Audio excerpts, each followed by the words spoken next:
we're opening a free grocery store sponsored by Poly Market, but it was only going to last like a week.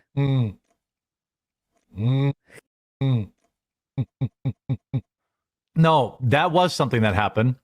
Oh my gosh, that's super. What is that? Water, vegetable juice, fruit juice, 100%.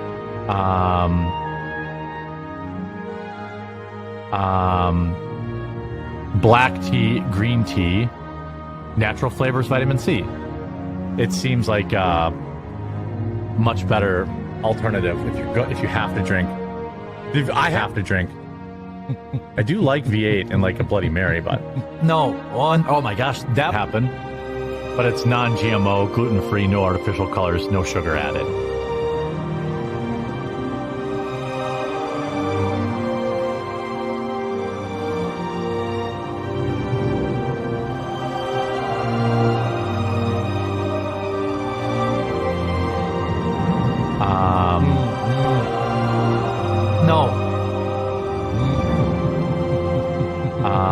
I get anxiety, and like it makes me like, I don't know. I have to drink.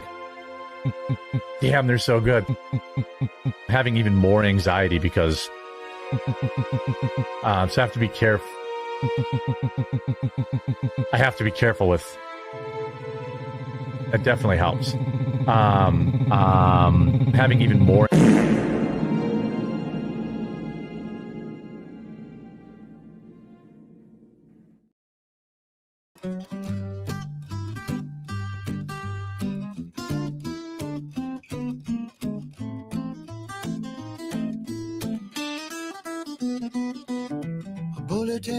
From me to you, a bullhorn right out of the blue, a bullet right into your brain, in bullet points that will explain. I'm bulldozing the bullshit now. Those bullies say that I'm a cow. They're gonna find the bulwark raised. Best believe it's my final phase. Blue, the color of the sky today. Blue, the tears I'm gonna cry today. Blue, it's horrible to think about. Blue, it's terrible, it gives me gout. Blue, I'm miserable and I know why. Blue, it's visible that I might cry. Blue, impossible you're through somehow. Blue, guess he's the bull and I'm the cow. Blue, oh blue.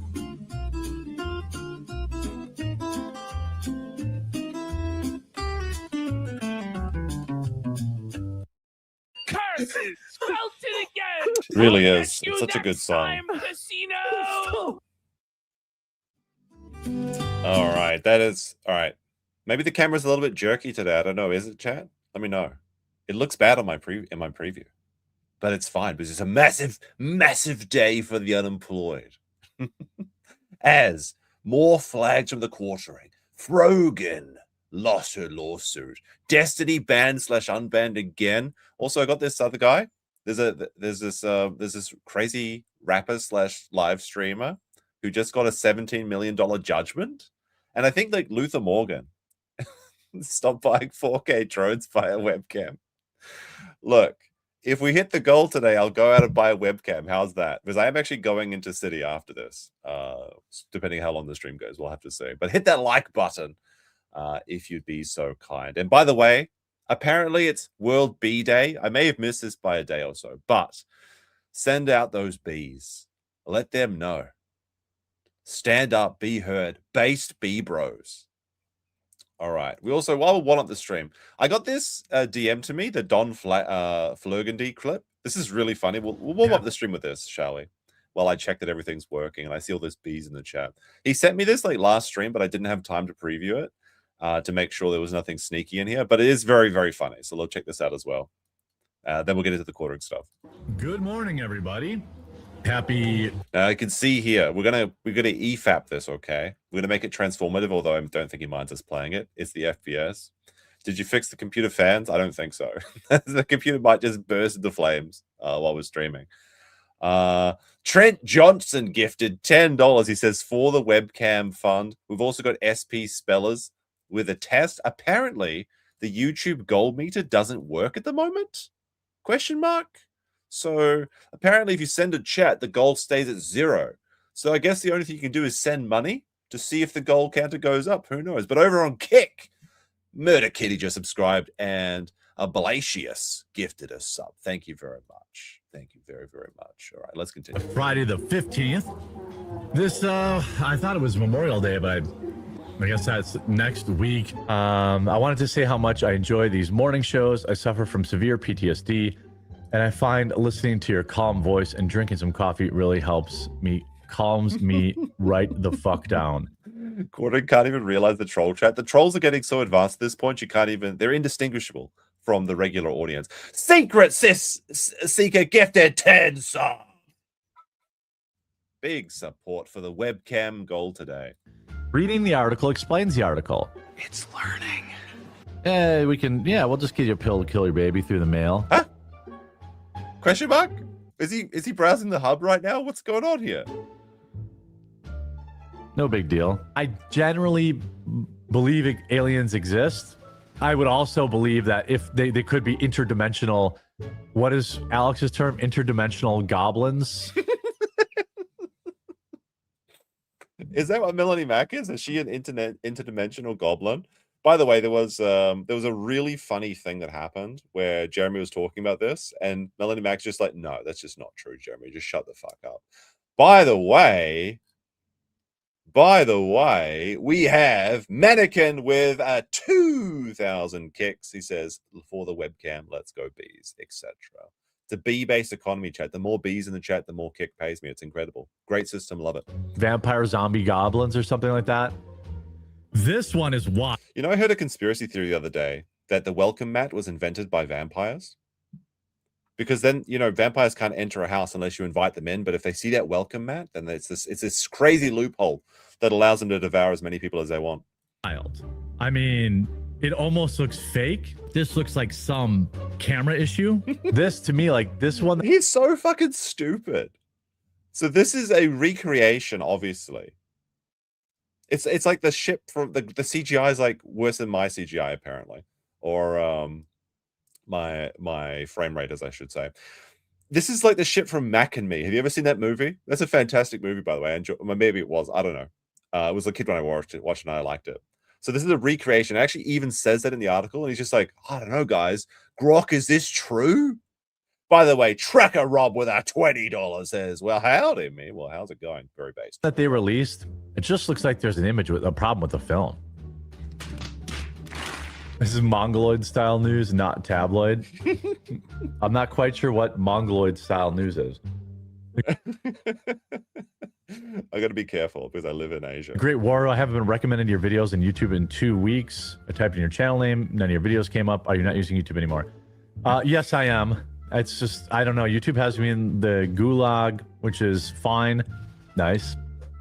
The YouTube gulag. By the way, can we get a sports bra for this, man? We need the bro's ear. Oh, no, wait, it's the man's ear and the bro, right? Clubbing baby harp seals. Ha! That's some jiggle. Baby Usually you have to play like a Dead or Alive game to see those sort of physics. harp seals. Ha!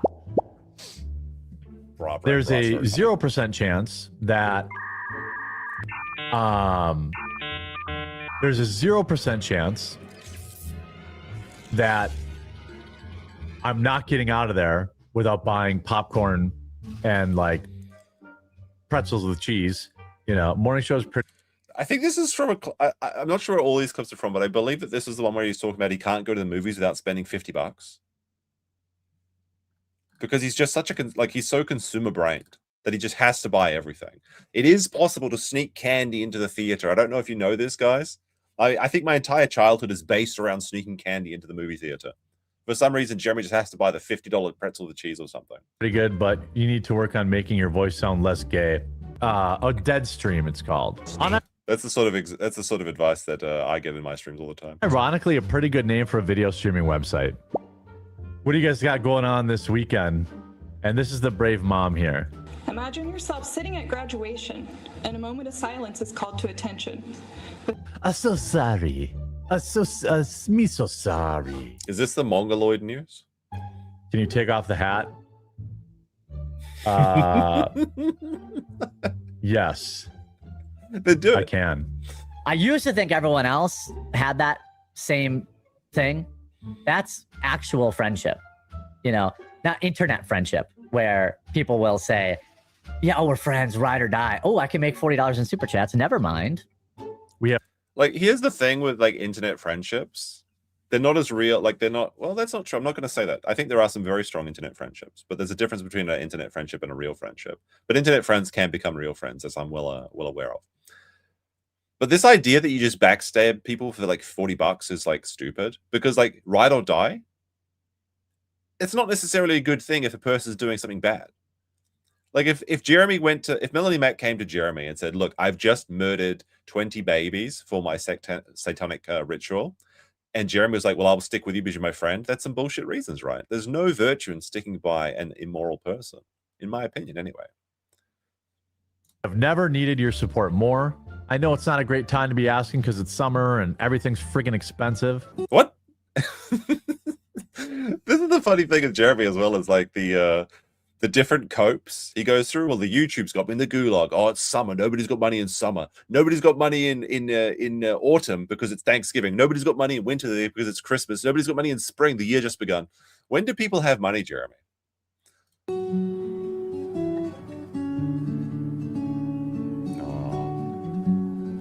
So Looks sad. like Cash Patel really can't buy a break. Patel has battled a tidal wave of unflattering headlines centering on his drinking habits, kicked off by an April Atlantic expose alleging excessive drinking and unexplained absences.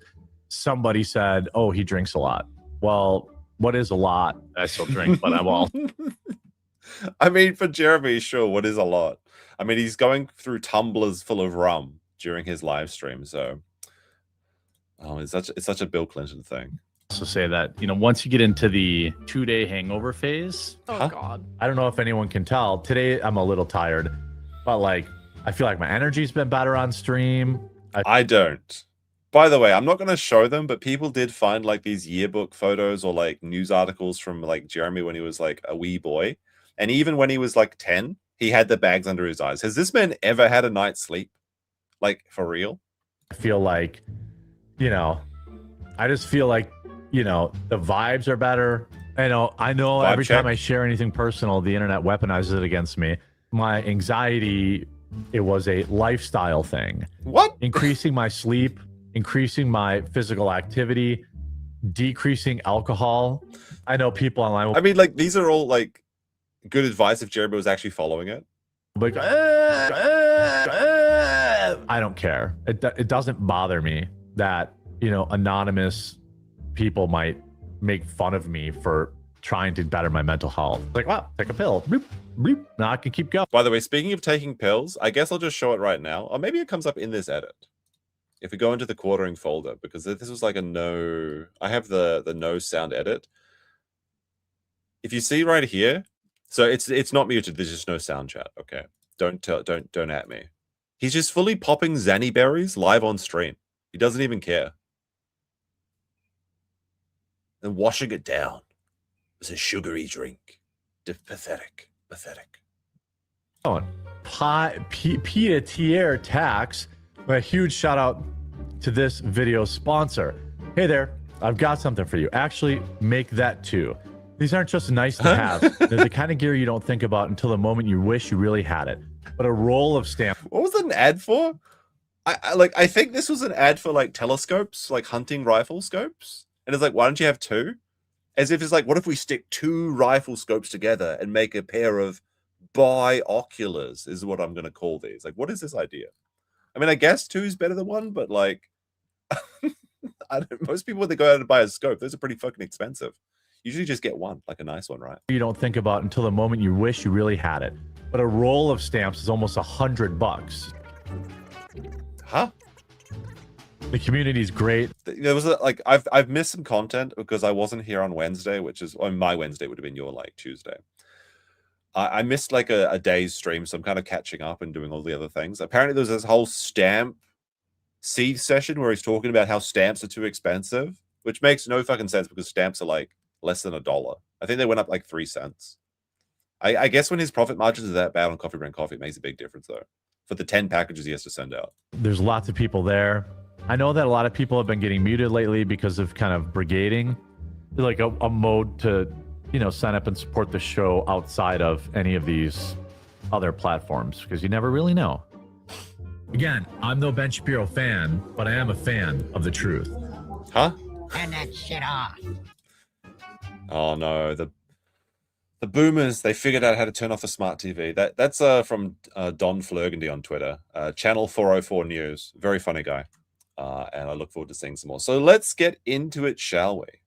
Where to begin? Where to begin? It's not going good for Jeremy. He's been time slotless. He's been wandering along the plains looking for a place to call home. He's settled on trying to do the morning, but it's backfiring because Melanie Mac doesn't want to be there in the morning. This is a problem. By the way, speaking of Melanie Mac, we've got another Don Flurgandy thing here. Oh, wait, I didn't follow him back. I'll follow him back right now. There we go. Wait, hold on a second. Better not have any weird shit. There we go. And I am following him now.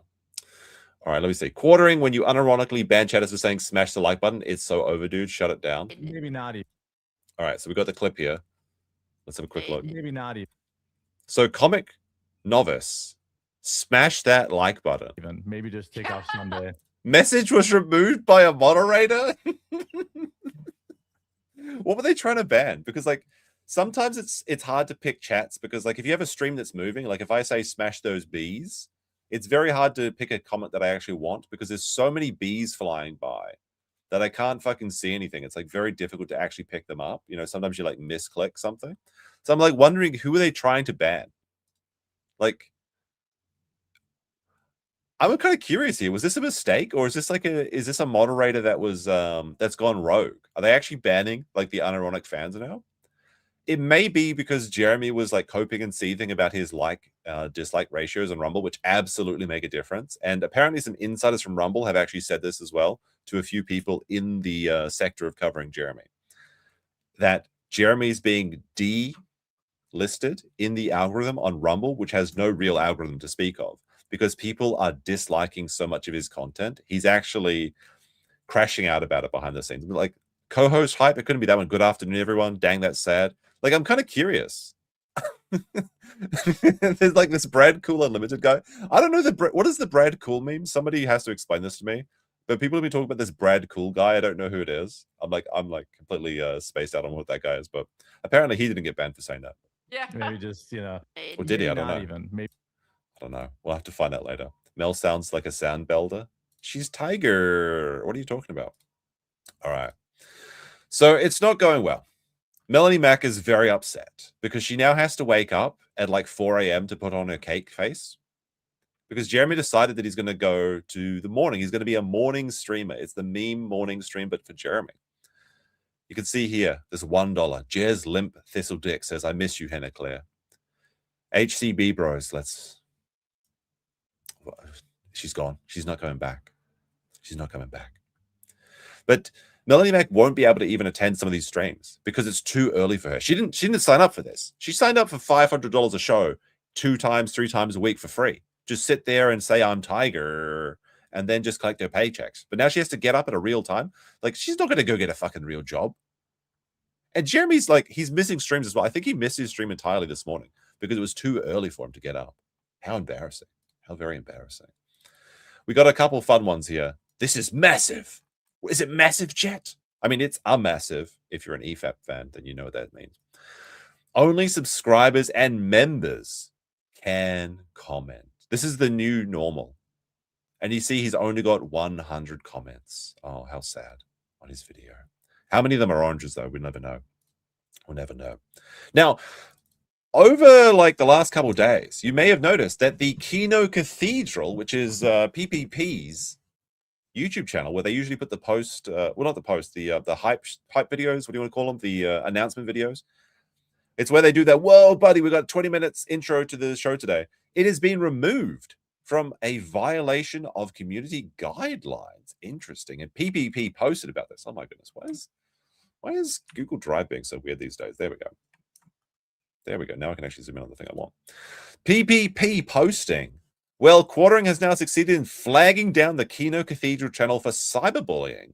He is truly the biggest loser, flag it, of all time. I'm not sure why he keeps escalating and expects people to stop felting him. Oh, well, fuck YouTube and fuck Jer. You can see here, it has been removed. Now, interestingly, this is a different method from the way that the Andy Warski channel and the Kino Casino clip channel went down, which suggests that Jeremy has lost his power at YouTube, as we mentioned last stream, and now he's resorting to mass flagging campaigns.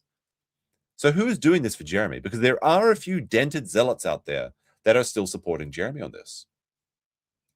I've noticed a couple other things about Jeremy's making changes because nothing's working. He can't get any views. You see, here's Jeremy's old thumbnails, and look at this. He's changed the text color. He's copying me using yellow. I mean, obviously, we're both doing the same thing, is that we're stealing McDonald's content because that's all Jeremy talks about is McDonald's. So he's like, you know what? I may as well be the McDonald's news channel. I may as well use the McDonald's font color. Very, very sad. But maybe it'll work for him. Who knows? Jeremy's also been caught in 4K. As you may remember,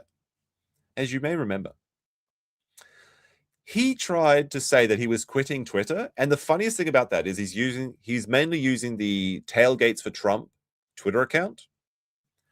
However, the profile picture for that account is like an egg. Like, you know how like when you have like a new Twitter account, it used to be an egg. I'm not sure if that's the case anymore since it's changed to X. But I'm pretty sure that Twitter account used to have a thumbnail. A profile picture, not a thumbnail. So did he Google Twitter egg profile picture and upload that to pretend he was using a new account? Now, obviously, this was found immediately because people noticed that he was following people and he was getting notifications. But okay. Let's give Jeremy the benefit of the doubt here. Not that he deserves it, but he wants to use this Twitter account for just researching articles and nothing else. However, he was caught with a different profile picture. Or did he just upload a new profile picture? Well, no. He's actually using his other Twitter account, of which he has many, the fancy hazmat suit account. Now, why would you need to be switching in and out of accounts if you've quit Twitter and you only are using it to collect articles for your show? Well, obviously, it's because he's switching onto alts so that he can continue to seethe, continue to Google himself, and continue to argue with people in the chat. And then when he switched back, he forgot which one he was logged into, and he went into this one. So it's how fucking embarrassing is it to be? When he's talking about, it's so good to be off Twitter, when you have like a million Twitter tabs open. I mean, I'm not one to judge for that, but it is very funny that Jeremy's doing it. All right, let me see. Now we have No Mel Monday. Let's see from the man himself what he says about this. This is from, I guess, the 18th of Monday. Will Melanie be joining me in the mornings? I don't know yet. We haven't figured that out. If we change time slots for sure, then yes. He's Melless. If we change time slots, then yes. If we don't, then what'll probably happen is I'll do the morning show Monday, Wednesday, Friday. I'm sorry, Monday through Friday, and then Tuesdays and Thursdays I'll just do an extra show with Melanie. So Melanie's not even going to get up for $500. She can't get. Oh my goodness, waking up for 9 o'clock. Imagine being awake at 9 a.m. and logging into work. Holy shit. Yes. Wakey, Bill.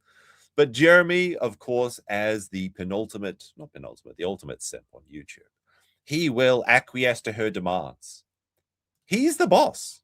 He could say, you know what, Mel, if you want this paycheck, you better fucking show up to work on time.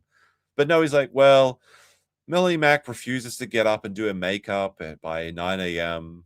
She can't come on, like, and there's no chance of her just like leading into the like sort of joke of like, you know, wearing pajamas and having a coffee or something and like her hair up in a bun or something. You know, you could actually make this a pretty funny gag that she's like getting up early for this now, even though 9 a.m. is not early, obviously. But Jeremy's just like, well, Mel, if you can't make it, then fine, I'll do extra shows to accommodate you, since he's down to one woman. He's dangerously low on the women department. Oh, by the way, before I miss it, Spider Echo with a 2 says, for the webcam fund and in remembrance of the cake. There's a like, do we talk about the cake now? Maybe I should say that for the Chrissy segment. There's a very small Chrissy segment, but we've found out that more cakes have gone missing in Chrissy Meyer's life. It's very disappointing. Very, very disappointing. Now, also, just as a side note, for Melanie Mac, whoa, buddy, Adam's apple alert. What's going on here, boys? Maybe this is the real reason that Johnny Junkers decided to get married to her, right? Who knows? But I mean, you know what I think about this particular choker. She's cakeless. Indeed she is. That was just a funny. It doesn't mean anything. It's just funny. All right. Now, this one is good, though, I think. Now, this is a stream. Jeremy's admitting that his content was always shit. Now, we always knew it was shit, but now Jeremy is forced to admit it. And this is funny, actually. Like, if I have to say one nice thing about Jeremy, like, and stop, don't crucify me just yet.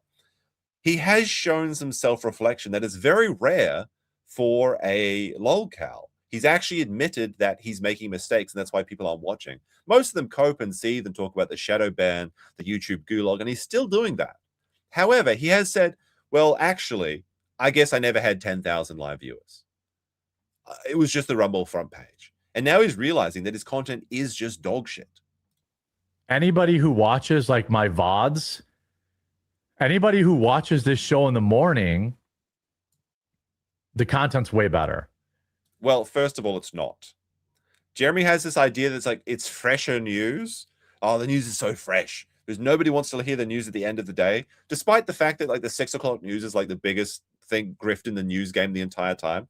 But on Rumble, people are so like, I guess they're just watching the Rumble show all day in the nursing home. So when Crowder's covered it or Russell Brand's covered it, it's already old stale news. It's just gone. It's too old. He's 5 minutes late. It's too old. That's why he's gone to the morning. And also, I kind of forgot to mention this, but he started begging people in his chat to go over to Crowder's stream. So he's stream rating Crowder, and he's like, Crowder's my friend. Please tell Crowder to shout me out and say that there's a show before his. So now he's reduced himself to being the morning shout. Like he's the louder with Crowder fluffer is essentially what his role is now. And he's trying to grift off of that. There's also another guy that streams in the morning. Now, I don't know very much about the Rumble ecosystem, but apparently this other guy, he hates and is getting all the content and all the views. So it's very funny that he's slotless. He has no slot to call his own. But people who already dislike me or want to pretend they dislike me. Wait, let's get back a second. Content's way better. So it's not better. But people who already dislike me or want to pretend they dislike me will. So there's only two groups of people out there. There's people that dislike the quartering and people that pretend to dislike the quartering. Come on now. Disagree, but it's just objectively better. It's better, Chet. My content went from me stretching one article out to 10 minutes, basically for 5 years. He admits it. Like, he just admits it. His entire show is stretching content out. One news article that he steals, stretching it out with as many ums and ahs as possible to make it a 10-minute YouTube video for maximum ad revenue. How pathetic. The funny thing is here is it is true. Like, he has reached this realization that his content was always bad. But even though he has realized the truth, it's going to become a self-fulfilling prophecy. If you think your content is shit, it will be shit. Jeremy's finally realizing, because the veil has been lifted from his eyes, that he's not a big dog, that he's not like the number one voice in, like, I guess, conservative politics or whatever he claims not to be in. He knows that he's just nobody. He's just the Rumble front page fall-off viewer guy. And now that he's off the front page, he has nothing. Except apparently a couple of steel-toe A-logs that are sending him hundreds of dollars for no reason, that have kept the lights on for a few more minutes. Because we know from the leaks that he's only 3 months away, potentially, from bankruptcy. Now, I couldn't find it before the stream, and I asked if anyone in my Discord if they had it. But Jeremy was felted by his search bar again. And when he was typing up in here, I don't know how he hasn't learned not to do this yet, not just take the thing off the screen. He was searching for 3 different credit card companies. He's registering like Discover Card and Amex and all of this stuff, because I think what is happening is he has to start shuffling debt around. This is like look, if you're a regular person that pays off your credit cards, you won't understand this, but very poor people, so they sometimes get multiple credit cards and then they put the debt from their credit card onto another credit card and it goes around in a circle. It's like the infinite credit glitch, except it's not, because you're paying interest on every transaction. This is what Jeremy's reduced to, in my opinion. It's the balance transfer time. Yes, exactly. Luther Morgan just dropped a new video on this coffee grift. I just saw this as I was setting up the stream. I haven't seen it yet, but we will check it out later in the stream. How about that? To me reading 7 or 8 articles providing history, providing in-depth stuff, providing extra looks at it. This is amazing because this is actually what you should be doing. You shouldn't just be reading someone's articles. You'd be putting your thoughts into it, putting in the extra research, looking for anything else. Now, it's actually turned out that Jeremy exposed himself, that all he's doing now is asking Grok to interpret his posts, but he accidentally showed his Grok screen. Because usually streamers have like 1, 2, or even 3 screens if you're really big baller. And Jeremy exposed that all he wants to do, all his stream prep, all of his work, all of his researchers that he's hiring, you need to pay for his researchers, otherwise they're going to have no home. All he's doing is asking Grok to turn the thing into a fucking script. You know, No, and providing extra value. And I can see it in the comment sections. You know, people appreciate it. He's reading the comments. Now, if he is actually reading the comments because he's going through the comments with a fine tooth comb and deleting all of the dissidents. So let's have a look here. So this is the quartering. By the way, this is just very funny. This is just very funny. Good news. I'll be updating my content based on your feedback in a few ways starting this week. Get right to the story instead of jawing around for 2 minutes. So instead of the 2-minute segment, he's going to be right into the news. Wow, what a novel idea. Like, I've never thought about this. Like, wow, what if you just cut out all the dead air? Great idea, dead air chair. Get right to the story instead of jawing around for 2 minutes, and then get more details, moving away from just reading a single article for 10 minutes in most cases. I need to provide more value for your time. Yes. Yes, you do. Now, does he? No. I hope you find value in the new change. I'm excited to do basically what? I'm excited to basically do less videos, but better videos. Oh, okay, yeah. That's actually what I recommended. He has to reduce his output and increase the quality. Unfortunately, that's not going to happen, I think. Got to keep evolving, and I've gotten lazy, yes, and I apologize for that. Oh, look at that. He's trying to show some change. I'm also live on Rumble. Why is Rumble like it's like a dirty word? Now, some of you might not realize what's happening here, but this is very funny. I wonder if anyone in the chat can pick. Why did he censor Rumble? Was it a typo? I don't know. What do you think? Live on Rumble twice a day. Now, what he's done here, I've given people enough time. Maybe YouTube doesn't live Rumble. This is the thing. So there's a theory that he's like, everyone's got their own theories about shadow bannings and stuff. It's basically not real. But some people think that if you link to another channel through YouTube, they don't like it. Like if I say go subscribe to me on Kick and people leave and go to Kick, then it gives the algorithm a bad signal. That's true in some ways. But usually it's only a link. Like if you have a link that goes to another website that opens, it takes you away from YouTube, if that's the case. If you just say Rumble, it's totally fine. Like imagine somebody just talking about eating like Rocky Road or something or Rumble ice cream, and then they just get like fucking like felted because YouTube's like censoring their opponents or something. That's so funny. It's a dirty word. Live on Rumble twice a day. Hope you'll stop by for the shows. They're both different topics and vibes. Have a great weekend. I said the word. Now, the funniest part of this, of course, is comments are now turned off. He's had to just disable everything. Just shut it down. Just shut it all fucking down. It's over. It's over. We got Garfield's Bizarre Adventure, who was one of the funniest people in the Chrissy Meyer Cope stream. Quartering is already lolcal of the year. The real question is, how many people is he taking with him? That is a very good question. Certainly Melanie Mack and Chrissy Meyer, but I'm not sure if anyone else will associate with him. It seems like he's having some trouble over there, but we don't know. We also got Grey Latch 27 saying, just adding to the Jeremy Feltoning. Thank you very much.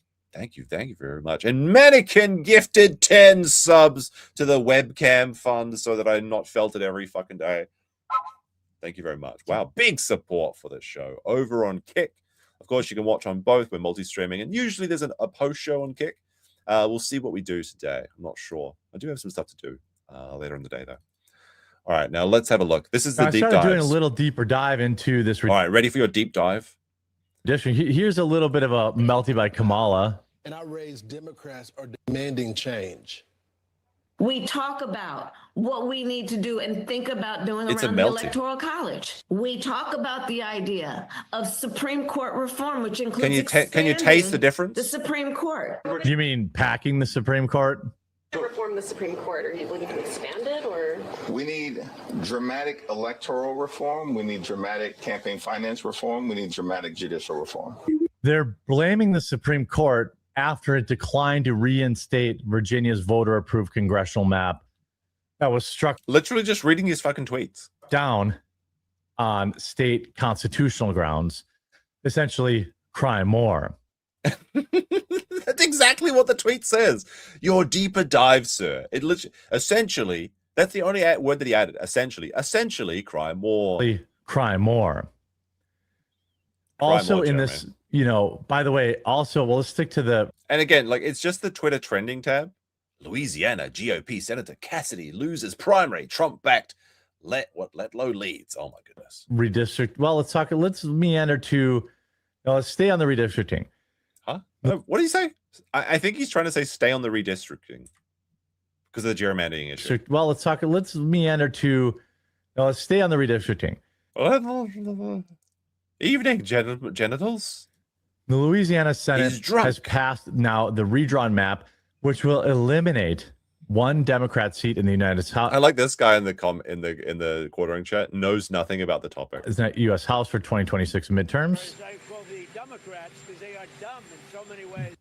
They've redistricted for years, and now we took our shot, and it looks like we're going to pick up a lot of seats, and that's a good thing. That's a good thing. We want voters to have their choice. We want fair voting. We want fair elections. Even this, like, 1 minute, like, this is a 1 minute 33-second clip. It's very difficult to just play it without adding anything. Jeremy's content is so fucking garbage. The Democrats have been cheating on elections this is for brutal, many isn't years, and all we're doing is winning. Thank you. I mean, I agree. And all we're doing. Your deep dive, sir, listens to Twitter trending article talking for like what, a minute? I agree. Yes. Yes. Now you can see here the Grok conversation. Oh no, like look at his fucking face. Look at his fucking face. Caught. He's fucking caught. Grok conversation. Can you give me an in-depth history of digital price tags? Everything he does is just so lazy. Just Grok, prove me right. Digital price tags, formerly known as electronic shelf labels, ESLs, are small electronic displays mounted on the retail shelves that show product prices and other information. They connect wirelessly to a central system, allowing retailers to update pricing, promotion, and details remotely without manually replacing price tags. Like, Jeremy is so concerned about this topic, it is crazy. Because he thinks that, like, the Walmart's going to price surge the Chef Boyardee when I go to the fucking can aisle. They see me walking down to the toilet section, to the toilet paper, and they double the prices. They can't be allowed to get away with this. Oh my goodness. This one's a fun one. All right. This is the infinite stream clip that we've found from the deep dive. This one is actually like, it's like a brain tongue twister. Oh, she tried to warn state officials, huh? She did? She tried to warn state officials. Huh? Okay. Her group would review reimbursement paperwork sent by local restaurants supposed to provide meals, send them out, and distribute the federal funds to them. The notion that I'm personally responsible for all of it is so frustrating. I'm the only white person out of 80 or 90 individuals charged in the fraud. I'm the only one that doesn't speak the language. Well, that's an interesting thing to reveal, isn't it? You can actually see the moment his brain breaks and he's like lost. It's like a child like it's following like a rope through a forest. You know, like those like forest walks you do where there's like you got to follow the rope. And if you lose the rope, you're just lost in the forest. That's what's happening. When he stops reading the article, he gets absolutely lost and he has no idea what's going on. And his brain is just like, help me. I need an adult. To reveal, isn't it? I'm going to go back so you can see I'm the only... It's right here. As soon as he loses, here's highlighted text so he doesn't know where to read. Only one that doesn't speak the language. Well, that's an interesting thing to reveal, isn't it? That's a very, very interesting thing to reveal. You know what I mean? No. Isn't that interesting? No. It's interesting to me. The only one that isn't Somali. Isn't that interesting? No, it's not interesting.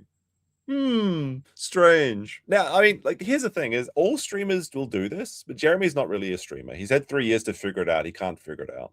I mean, how embarrassing. How absolutely embarrassing. Like all streamers will repeat the things that they say, you know, to give them times to think about a funny way to put it, or just like let their noggin do a bit of jogging first.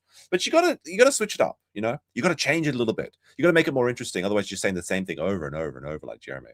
But it's very interesting, right? Very, very interesting. He's cooked, absolutely. All right, we got a couple of desperation ones here. This is kind of fun. And if you like the video, oh, that's a. Did you see what I did here, chat? I sneakily put in a way to say like the video without me saying it. But you should do that unironically. That'd be very helpful. If you scroll down here and you click that. So look, first of all, you got to appreciate the details. He's already pre-liked the stream. He's liking his own streams. I mean, I do that too. Okay, I'm going to admit that I do that too. I like my own content because my content's, I like it. He's already suffering. You can see here it's got 173 upvotes. We got 500 people watching. Can we get 200 likes on this? We need to get up to 400 likes. That's the magic number when I stop asking for everything, okay?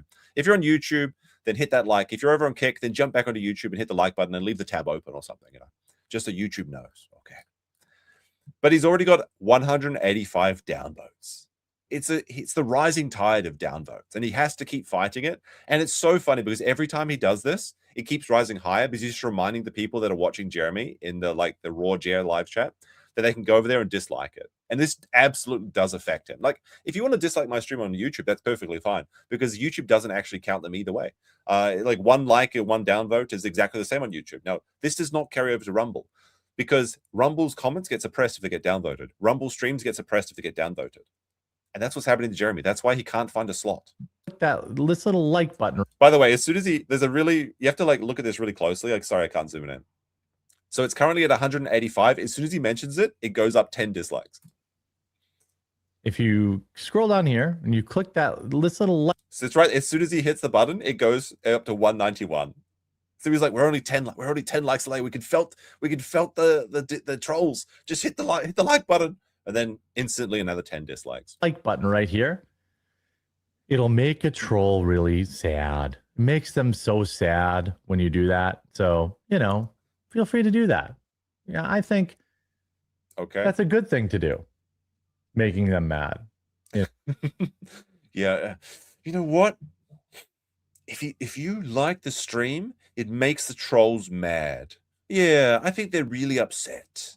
Yeah. Yeah, he sounds like he's very calm. No, because I can't imagine what it's like to tune in, watch a show of somebody that you hate. It's very weird to me. This man made 281 videos about Brie Larson. And let's not forget, like anytime people are like, well, he's just talking about politics, don't bring his family into it. When Jack Murphy was exposed as a cuckold, he was on YouTube, he was on Twitter, and every time Jack Murphy posted something, he would link to the Jack Murphy sex tape. Actual harassment of Jack Murphy. And he got banned off of Twitter for this. So he's ban evading on Twitter. I mean, we already knew this, of course, but he's like, no, you can't talk about the secret things going on in my wife's bedroom with her boyfriend. It's like, well, you did it. Again, what's good for the goose is good for the gander, Jeremy. But, you know. Yes. No, I don't know. Good for them. I mean, they seem to be having a good time. Are you guys having fun, chat? The idea that's like, oh my goodness, you made a Rumble account and then you got banned and you made another Rumble account. How much of a waste of time? Like, those people, getting your speedrun score is what they're living for. They love it. It's so funny. It gives them a free chuckle. It doesn't cost them anything. And, you know, the funniest thing about all of this is that, so a lot of platforms are moving away from clicks and likes and views towards session time. Session time is really important. Like, how long are you watching something? How long are you staying on the platform? If you search for a YouTube video, how to fix a Walmart toilet, and you figure it out, then you get off of the YouTube video and you go fix the fucking toilet. YouTube is like, well, this video doesn't keep people on the platform for a very long time. So it's obviously not a video that we want to promote very much, but it'll still get views because people are searching for it. So it has to get all of its content and views from search. So when Jeremy's banning people in his chat, the signals that he's sending to Rumble is that people make a new Rumble account, they go to Jeremy's stream, they get banned, and they never return to Rumble. These are the worst signals you could possibly send to the company. And because people do it, they get banned, they do it again, the cycle repeats. So he's making like an industrial complex of just showing his channel is one of the least valuable channels on Rumble. And that's likely why he's being pushed off the front page. He's not being picked anymore. He's not getting any deals. He did get a very lucrative contract a long time ago. So good for him, I suppose, but it's not coming back. They must be regretting that decision so much at this point. Like it's like really insane, really. All right. So hit that like button. Now there's another one we got to this because he tried doing it again. By the way, just if you happen to be watching the show, make sure. So now we're up to 235 likes. And this is actually so funny. It's like a tied vote because there is 234 downvotes and 235 likes. So Jeremy's vote is the one vote that's keeping it in the positive at the moment. Sure, you go down here to the follow button. You follow the channel and drop a like on it.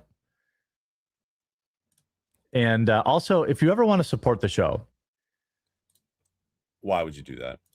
The single best way to do it is by going to thequartering.com/join. Why? For the price of a cup of coffee per month.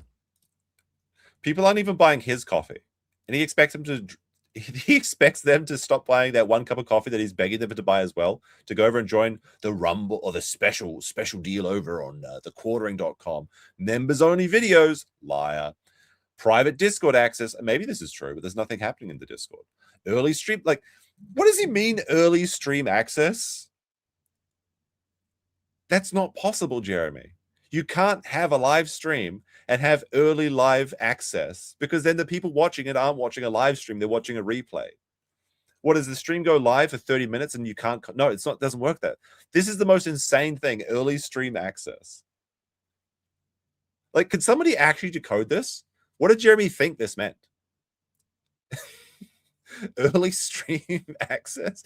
Is he building a time machine for his viewers and they get to go into the future an hour? It's like the Metal Gear Solid 5 clip where you like start smoking and the time starts going like, whoa, whoa, and you're like an hour ahead. Does he move you to New Zealand so you can watch it 9 hours in advance and get all the winning lottery tickets? What does early stream access mean? But so it doesn't exist. Exclusive sponsor discounts. This is just a lie. You don't get a sponsor discount for anything because Jeremy has no sponsors.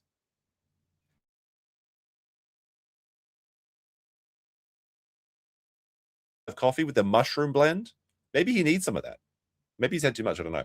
Ad-free experience. How?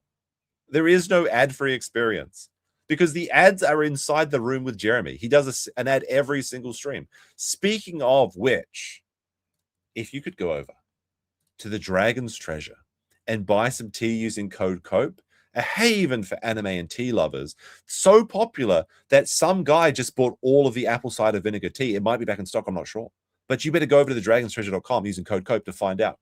And we're having a little bit of a contest of ourselves where you can use Sean's code, which is COPE, or you can use my code, which is COPE. And whoever sells the most tea gets a bonus from the Dragon's Treasure. Come on, guys. You can't let Sean win. Look at him. He's eating the nuggets. But yes, potentially Sean, friend of the channel. But you can use either my code or his code. They're both COPE. Anyway, direct chat with Jeremy. Well, this is a lie because he's never in his Discord. Monthly Q&A sessions. When? There are no Q&A sessions because any question you ask in his chat gets you banned. What the fuck is that? I just noticed this comment on the side here by Joey Cavaroli. Aaron Imholte wants to rape you. What does he mean by that? No. Don't fall asleep around Aaron, I guess. Oh dear, oh dear. Oh, by the way, I think apparently Steel Toe got demonetized. Was it Jeremy? Was it Chrissy? Who knows? So recently, like obviously I mentioned the Kino Casino clips channel went down. We know that one. Then we have the Kino Cathedral went down like yesterday. MikeyNohMore was struck again, and now Steel Toe went down. That's very suspicious. It's almost as if once the flagging starts, it doesn't stop, and everything just gets nuked. Like I said from the beginning, that we always knew this was going to happen. Oh, by the way, there's a members stream on Badge, a members badge on stream. Jesus Christ, I'm almost quartering myself right there. Again, that's another lie. It's all lies all the way down. Very, very disappointing. But Idiocrasis gifted a rage quit saying new camera fund, long overdue. I'll do it today, okay? I'll go out and buy the 4K webcam. How about that? Okay, I've been using this like Sony digital. It's not a DSLR, it's a mirrorless camera, but it's like the same DSLR DSLR body. It's been long enough. We also have Mannequin. Oh, wait, I read that one. He gifted 10 subs. Still very cool. True Firepower gifted 5 subs. Much appreciated. And Shake from Aquatine Hunger Force gifted a 2. Thank you very much. What is this? Hold on. Yes, I got it. I got them all. Okay, I think that's everything. I got to be careful. It's a little bit tricky sometimes with all the different platforms, but I'm glad that people are enjoying both YouTube and Kick recently. It's been very fun. All right, now this is a very funny one from me. So he wants, this is the Monday stream. So he has to bust out old reliable. How is your weekend? But he has weekend PTSD. Now he'll have you believe that he spends his weekends doing these digital detoxes, but I'm not sure if it's in this clip, but he actually talks about how he spent the entire weekend trying to figure out how his channel is dying and deep dive in the analytics, which basically means he asked Grok why his channel's dying and he didn't get a conclusive answer, because you never really get a conclusive answer from AI. You can use AI for various things, but you have to know how to drive it. Unfortunately, Jeremy doesn't.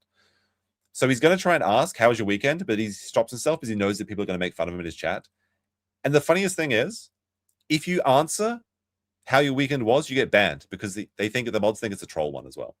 By the way, Trucker Rob gifted another $1. Thank you very much. Much appreciated. Let me see how's everybody doing today? He has weekend PTSD. He can't say how was your weekend. It's so funny. Let me see how's everybody doing today? By the way, this guy American Rules in Jeremy's chat. No black person is ever a teen. What does he mean by this? No black person is ever a teen. Well, I mean, I think there are, you know. This guy's funny. These teens are blacker than Jeremy's eye bags. But I definitely see like go on. I definitely see a lot of it. Wait, was he good? I definitely see a lot of I definitely see a lot of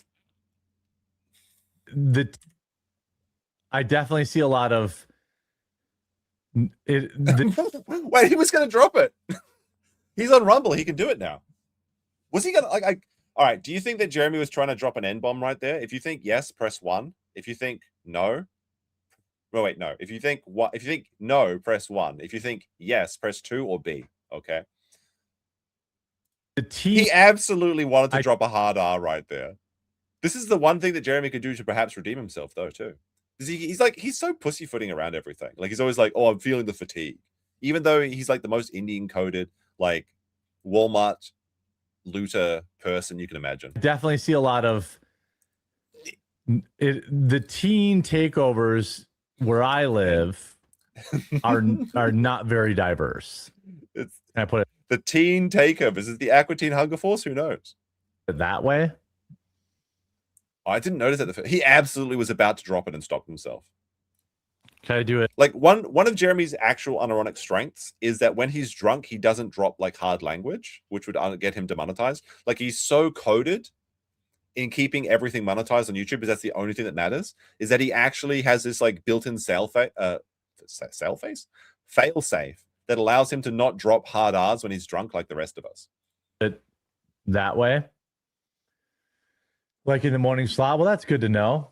Hey, if you enjoy the video, you can just go right to the page where you're watching it and click this like button. Hit that like button.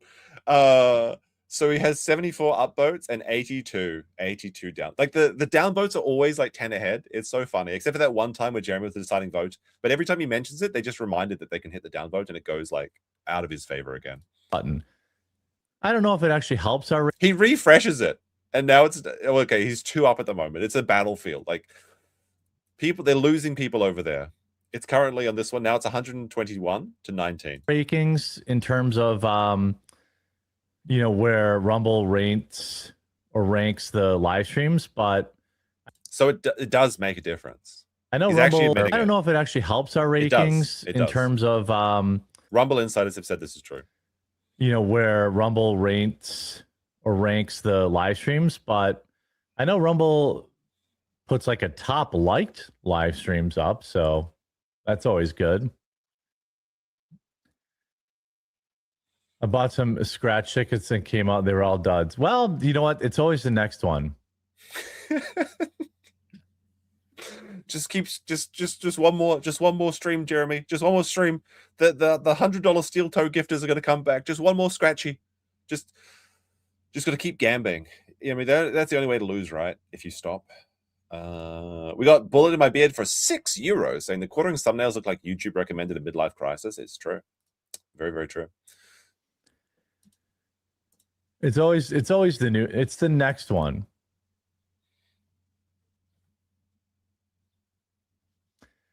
All right, let's keep going with Les News. Oh my God. He's so Reddit coded. Like, you know, he thinks this is funny. Like, it's Lay Eben funny. Oh, I'm making fun of Reddit, but he's the most Reddit person we know. So much so that he has to search for the Reddit cream pie, not just the regular cream pie, the Reddit force cream pie.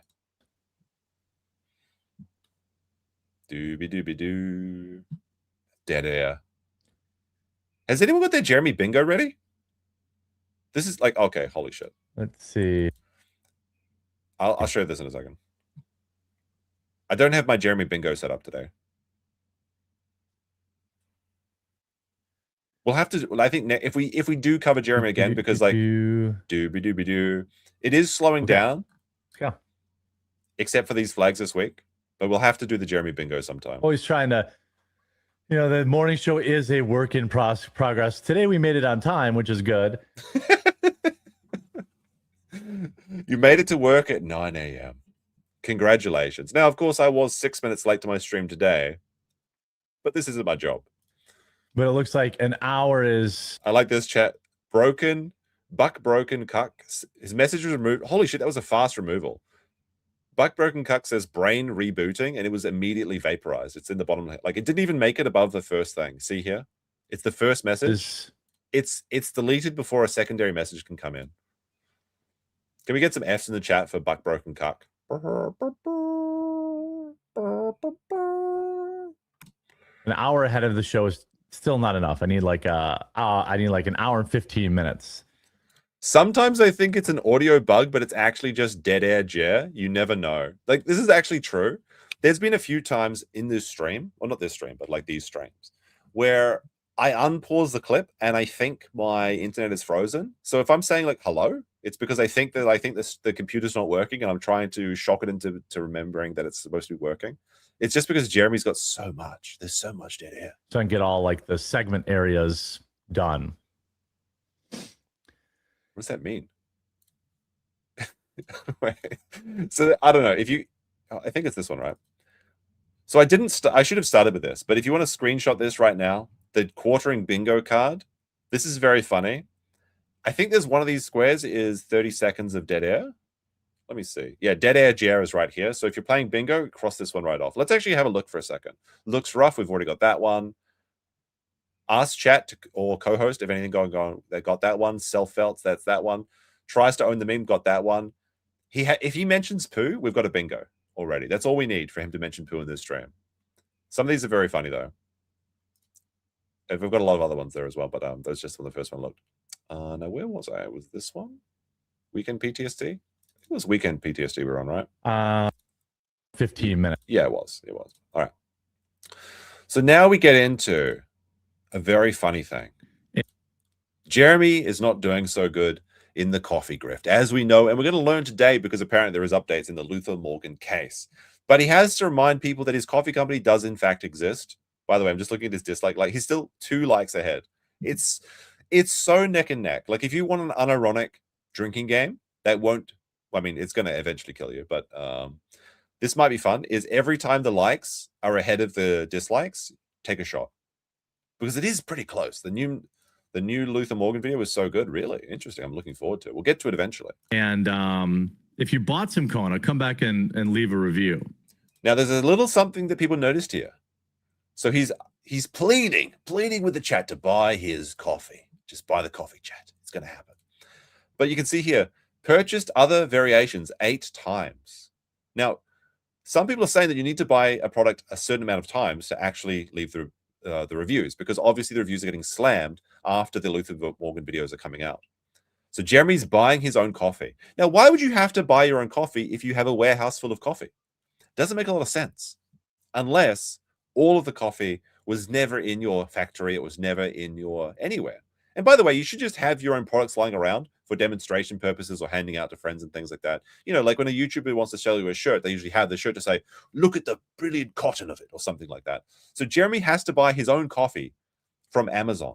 The only reason you would do this is so that you could leave the verified reviews.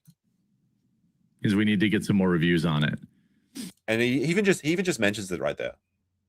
By the way, there's a funny guy in his chat saying 77 coffee is better. Sorry to say. It's absolutely delicious. We're only doing like, you know. No, I don't know. Illegally, potentially dangerous coffee. Yeah. No. Top reviews from the United States. Illegal, potentially dangerous, 1 star. No. Immediately reports that comment to Amazon. Sorry, buddy. He's live reporting. But this is true. It is potentially illegal. This is actually factually accurate.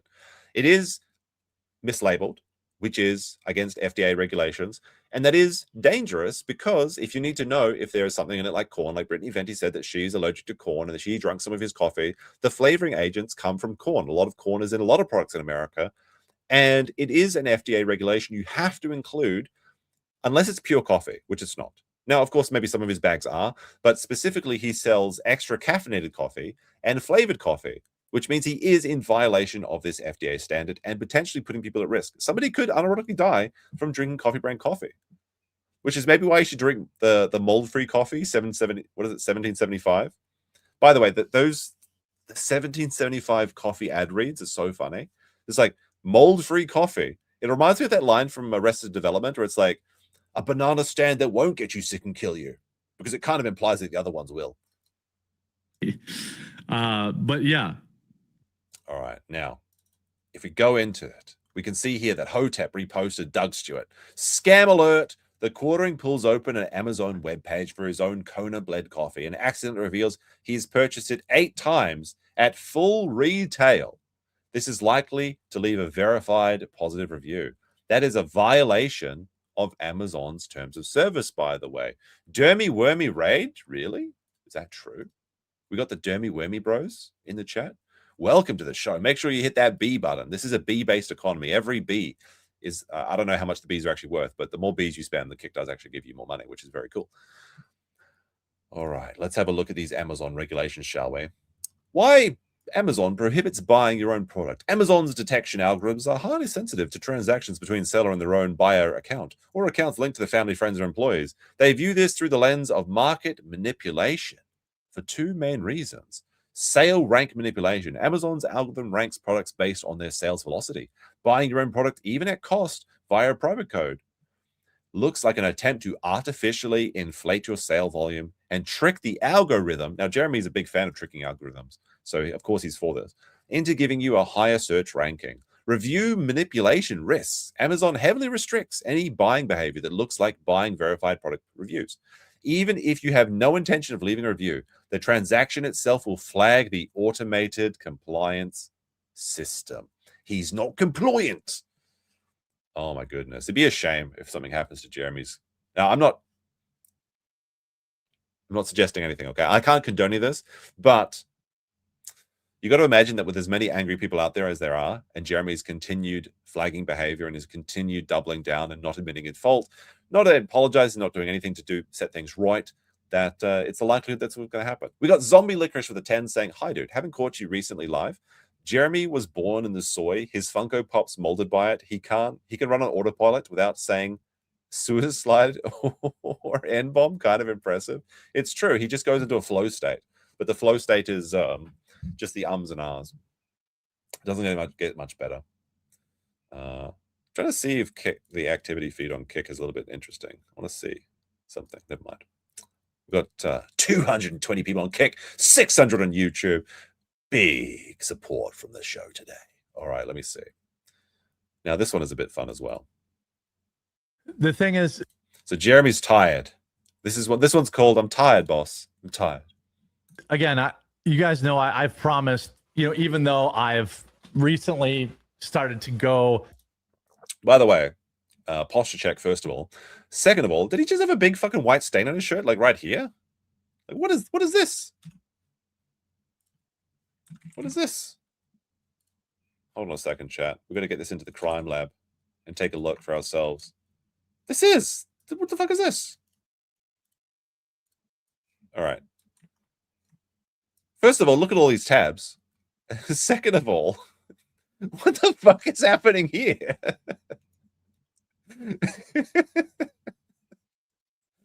Is this a cum stain? What is this? Is it a trick of the light? Is it grease? Bull semen? Perhaps. Now, I unironically usually am at my shirt. I'm usually shirtless at my computer, so I have to put on the shirt to actually like start the stream. I guarantee you, Jeremy's doing the same thing, and he just has this one dirty. I mean, I change my shirts though, like like one shirt per day is the rule, right? I mean, pretty basic stuff. This shirt, I think he just leaves all of his stream shirts in his room, and that's why they're all so dirty. Like, there's so much dandruff and smudges and stains. Is it a smudge on the lens? I don't know. Like, this looks gross to me. Like the way that it like catches the light when he stands up. I don't know. You be the judge, chat. Recently, I think it's a dirty started stain. to go, No, I don't know. Every time he says, by the way, I just saw this name, Shart Korea. That's a very funny name. If you leave for Crowder, you're a gay, blue-haired lefty. This is obviously a troll. Like, very clever, trying to pretend that you're like a Jeremy supporter, but that's clearly a troll. Oh my goodness. But yeah, every time he says, I'm like, no, why don't you tell me? If that's your fucking job, tell me, Mr. Streamer Man. Give an opinion. I've recently started to go back to church. I don't see myself ever turning into like a holy roller. Didn't this man say after Charlie Kirk was dead that he was going to evangelize and go to church every weekend and he was going to have babies? That's never going to fucking happen. But he's going to do all of this stuff. And by the way, he's not even really going to church. He's digitally logging into church. And he said that there was too long. He said the baptisms were taking too long. Or, demanding my viewers go to church, or, I'm going to church for me. Like, I have a pretty like laissez-faire sort of lifestyle, but if you're evangelizing for the church, shouldn't you be demanding that your viewers go to church? Not to like lord it over anybody, to make people feel like what? Like, hopefully I inspire other people to go. The man is trying to convince you to go to church by watching it on a live stream while he's gooning. That's what he does, right? By the way, like all his mums getting like baptized or whatever, he's like busting one out. The reason that's why the shirt's got the stain.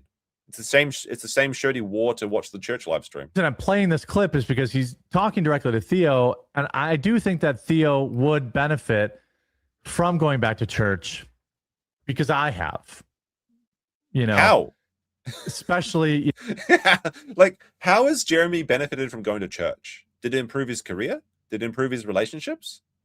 Did it make these eye bags go away? All it's done is made him bored because people are taking too long getting their sins removed. No, I don't know. This content creation game, you're constantly at the you feel like you have no control. Oh my goodness. Is he going to cope about how difficult it is to be a live streamer?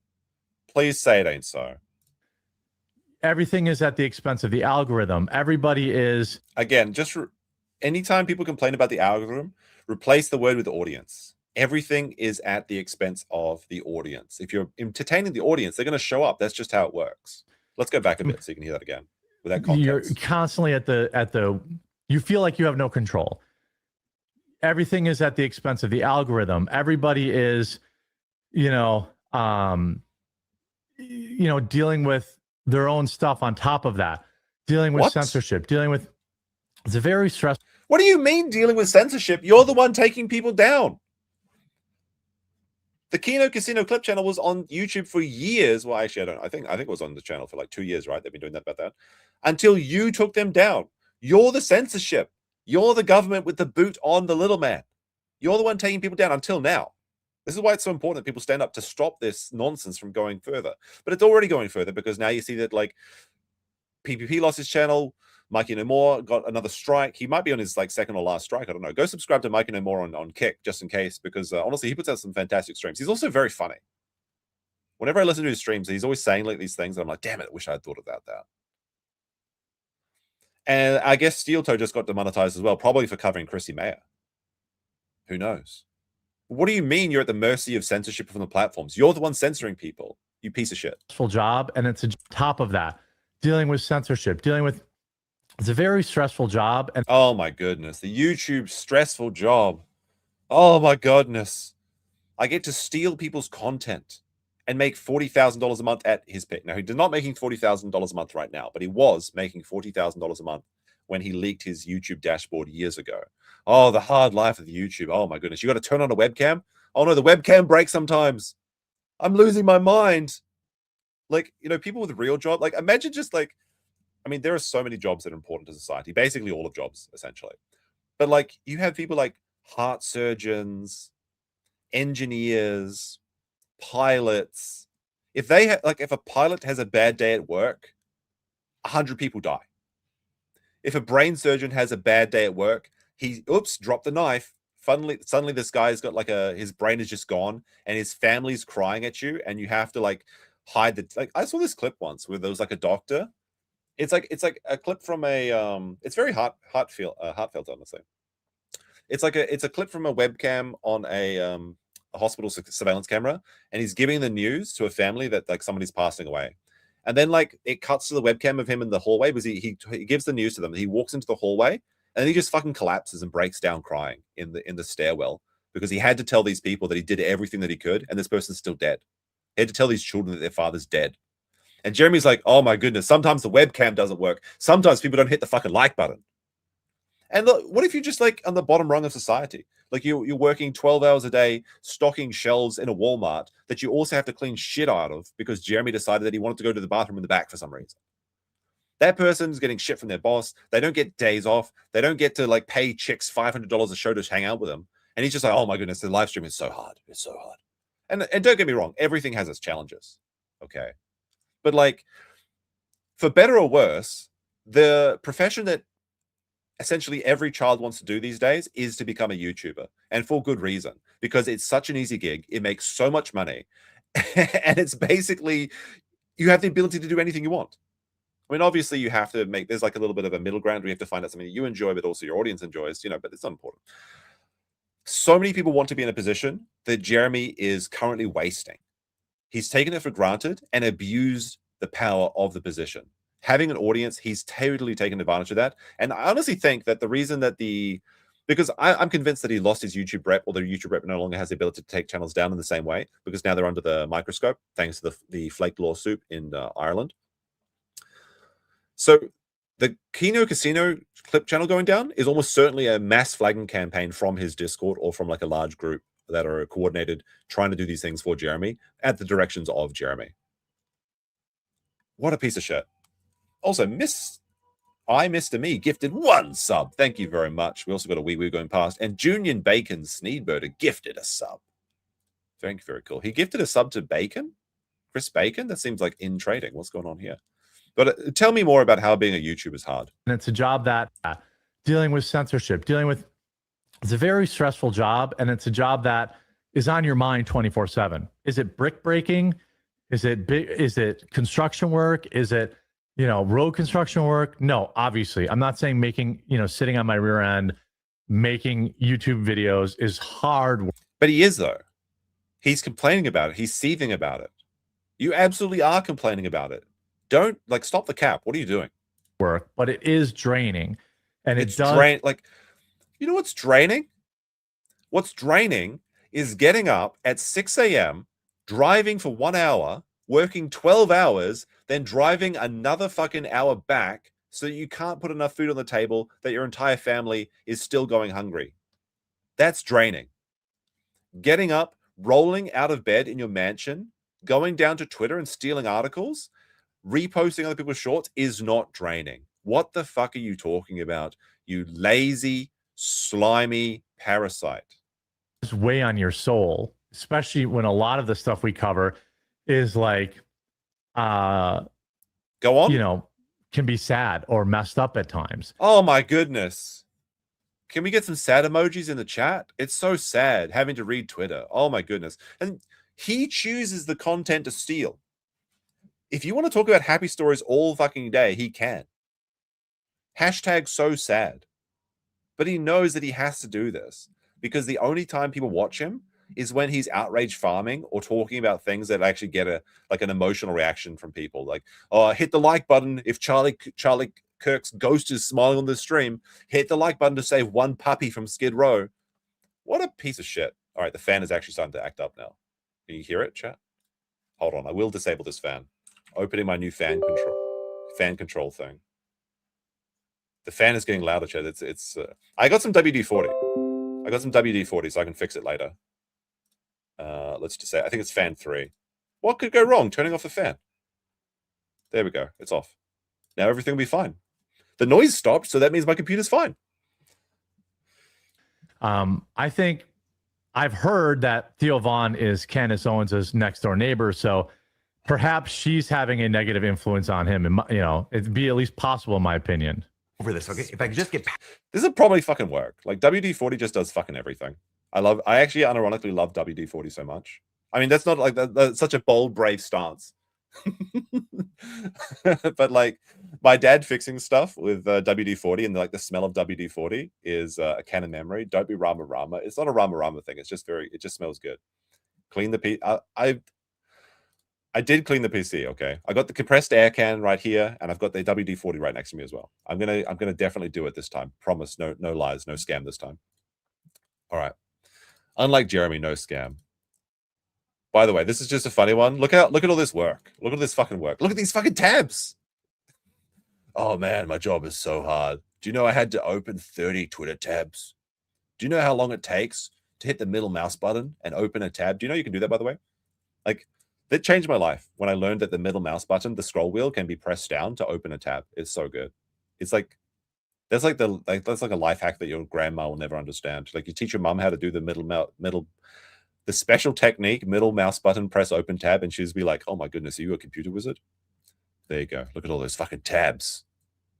I like this person. Chris is on it. Hannah's on break into the midterms. Yes, it is. Just keep on breathing. Just keep going, guys. All right. Now, I think this brings us to... Well, we actually have another Hambly clip here. This one's kind of funny. This is by Katzburgers over on Twitter. Jeremy Hambly, who lacks any self-awareness, posted a short about how he needs to bring back fat shaming and people who are hypersexual. I interpret this as an invitation to harass him further. Let's take a look. This means it's okay. It's definitely time to bring back shame. Check this out. It's my opinion that we need to bring back shame. By the way, right away, this is ridiculous. It's actually the same one as before, where he's like, these people are nuts. Check it out. These people are nuts. And he's freebooting from the Indian content thieves now. I love these freeze frames. Oh my goodness. His smile and autism. His smile and optimism gone. It's definitely time to bring back shame. Check this out. It's my opinion that we need to bring back shame, because if we bring back... By the way, he's just stealing from the Whatever podcast. ...shame, then people will correct their behavior. I think we should fat shame. I think we should her shame. I think that we should bring back shame. Should we? You said fat shame? Yeah, I think we should... Hey, what the fuck is this? Do women really? Do women really? I mean, I know that the Whatever podcast is just about bringing on OF chicks and making fun of them, but do women really? This is the kind of chick that yells at you if you look at them. You said fat shame? Shame. I think that we should bring back shame. Awooga. Yeah, that's what's happening here. Whoa, buddy. You said fat shame? Yeah, I think we should fat shame. People won't get better from shame. It's definitely... I love that Seinfeld clip. It's like George gets caught looking at the cleavage. And it's like, you poked, I looked. It's like, you're not supposed to look for a long time. It's like looking in the sun. You look away. Oh dear. Yeah, post your awooga faces right now.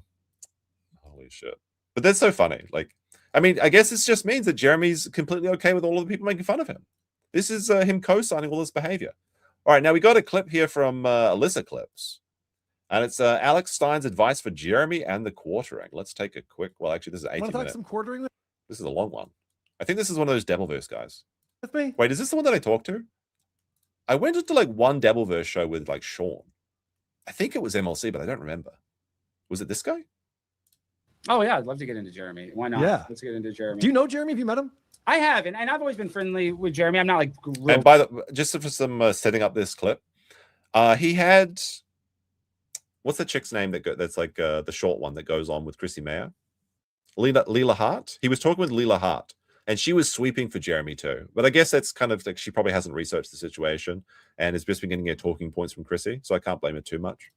Close friends with Jeremy, but I will say this, that he is an internet veteran. He's been doing this a long time. I know. So why is he so bad at this? He's navigating this horribly. People are telling me that Carl created the Devilverse. Is this true? I don't know. I have to refer, like, who is that guy? Like, we reacted once to this, like, Devilverse schizo chart that was made by some guy, which was actually a really good video. It was very interesting. It was very informative. And people are getting super mad because I keep on mixing up the names because I can't remember any of these people. Like, you know, when you go to your friend's house and he's got like 10 cats or something. Well, I mean, maybe this is not very relatable, but like you have like, all right, let's make this more relatable to people. You know, when you go to Chinatown and they convince you that you can tell like all these different people have different names, like all of these China people have different names. And you're like, these all look the same to me. This is what it looks like when I look at the Devilverse. Is there's all these people and people swear up and down that they have different names and different personalities, but I can't tell them apart. I'm like Devilverse face blind. When it rains, it pours. At first, he was getting a little hate from the Kino Casino audience, and he's like, man, I need this to stop. I need this to stop because it was bugging him. And so he thought by taking away their clips channel, which was like blowing up, it was really successful, that it would end it all. And I said this is the second time me saying this. It got the opposite of the intended effect. It only made them bigger. And he shouldn't have done that. He shouldn't have tried to deplatform him. Especially This is true. This is what happened. Like they even said this. I mean, and to be cringe about it, but to quoting PPP, who is quoting Star Wars, strike me down and I'll become more powerful than you can ever imagine. Literally their biggest earning days ever, and also their biggest audiences ever have come from this. There was some guy that was arguing with me. Like there's these weird Jeremy sweepers, and they're all deranged. And the craziest thing is they just completely reject reality. And they're like, no, Jeremy beat them. Their clip channel got taken down, and Jeremy's making bank on YouTube. And I'm like, look, dude, you can look at their clip, like you can look at this on Kick. Kick is very open with this stuff. You just look at the weekly gifting subs or lifetime gifted subs, and you can tell exactly how much money they've made, but not exactly, actually. You can only show like a portion of what they made, but it's like, it's massive. So I was like, all right, well, let's look at the weekly gifted tabs for both gifts and also Keck donations. And right away, I could show that the Kino Casino had made more than $10,000 just out of their top 10 donators. Okay. So there's thousands of people that donate to their show. Just of the top 10, they had made over $10,000 in a week, where Jeremy can't even make $3,000 maybe on YouTube in a month. And it's not even the midterms. What are you talking about? Like, come on now. Right. It is insane how much support they have got. And rightly so. They deserved it because they're the progenitors of this content. Because I remember when like there was 2 segments that they won me over on. Like I used to watch the Kino Casino, but it's I mean, I still watch it. Obviously, I'm in the chat quite frequently these days because you have to watch it live now because you never know if the clip channel is going to get taken down before you can see it. So you have to watch it live now. Congratulations, Jeremy. But like it used to be the case that it was like 8 hours long, and I was like, okay, I'm going to try and do some work today. So maybe I'll listen to a 1-hour segment at the gym, and I'll just pick my favorite segments, you know, like. And then they have like the iDub segment or the Jeremy segment. I'm like, all right, this is where I kind of like I tune out. But like somehow they're like in the mine with the like digging for the diamonds, and they found the good content. And now the iDub segment and the Jeremy segment are like my favorite segments, and I look forward to them. Like, I need to see the Jeremy segment. I'm still not convinced about the DSP stuff. I know DSP's got a very popular culture built around him, but like for me, it's just like I kind of tune out during the Russia. What is his name? Not Russia Tech. Review Tech USA and DSP. Those ones don't resonate with me, but a few of them are kind of interesting. Red Bar's watching. Oh, very cool. Shout out to Red Bar. And this is the other thing. They even mentioned it on the Candace Owens mentioned it on her show, what Jeremy's going through. The Ralph segments are the best. I'll just sorry to pull this again, but the thing about the Ralph segments is they're so infrequent now, but the PPP Ralph voice is so funny. And since there's been a massive influx in the Kino Casino audience, there are some people that only know the Ralph voice from PPP. They just think it's a funny voice that they do when they're talking about silly things. They don't know the origin. They don't know the deepest lore about that voice.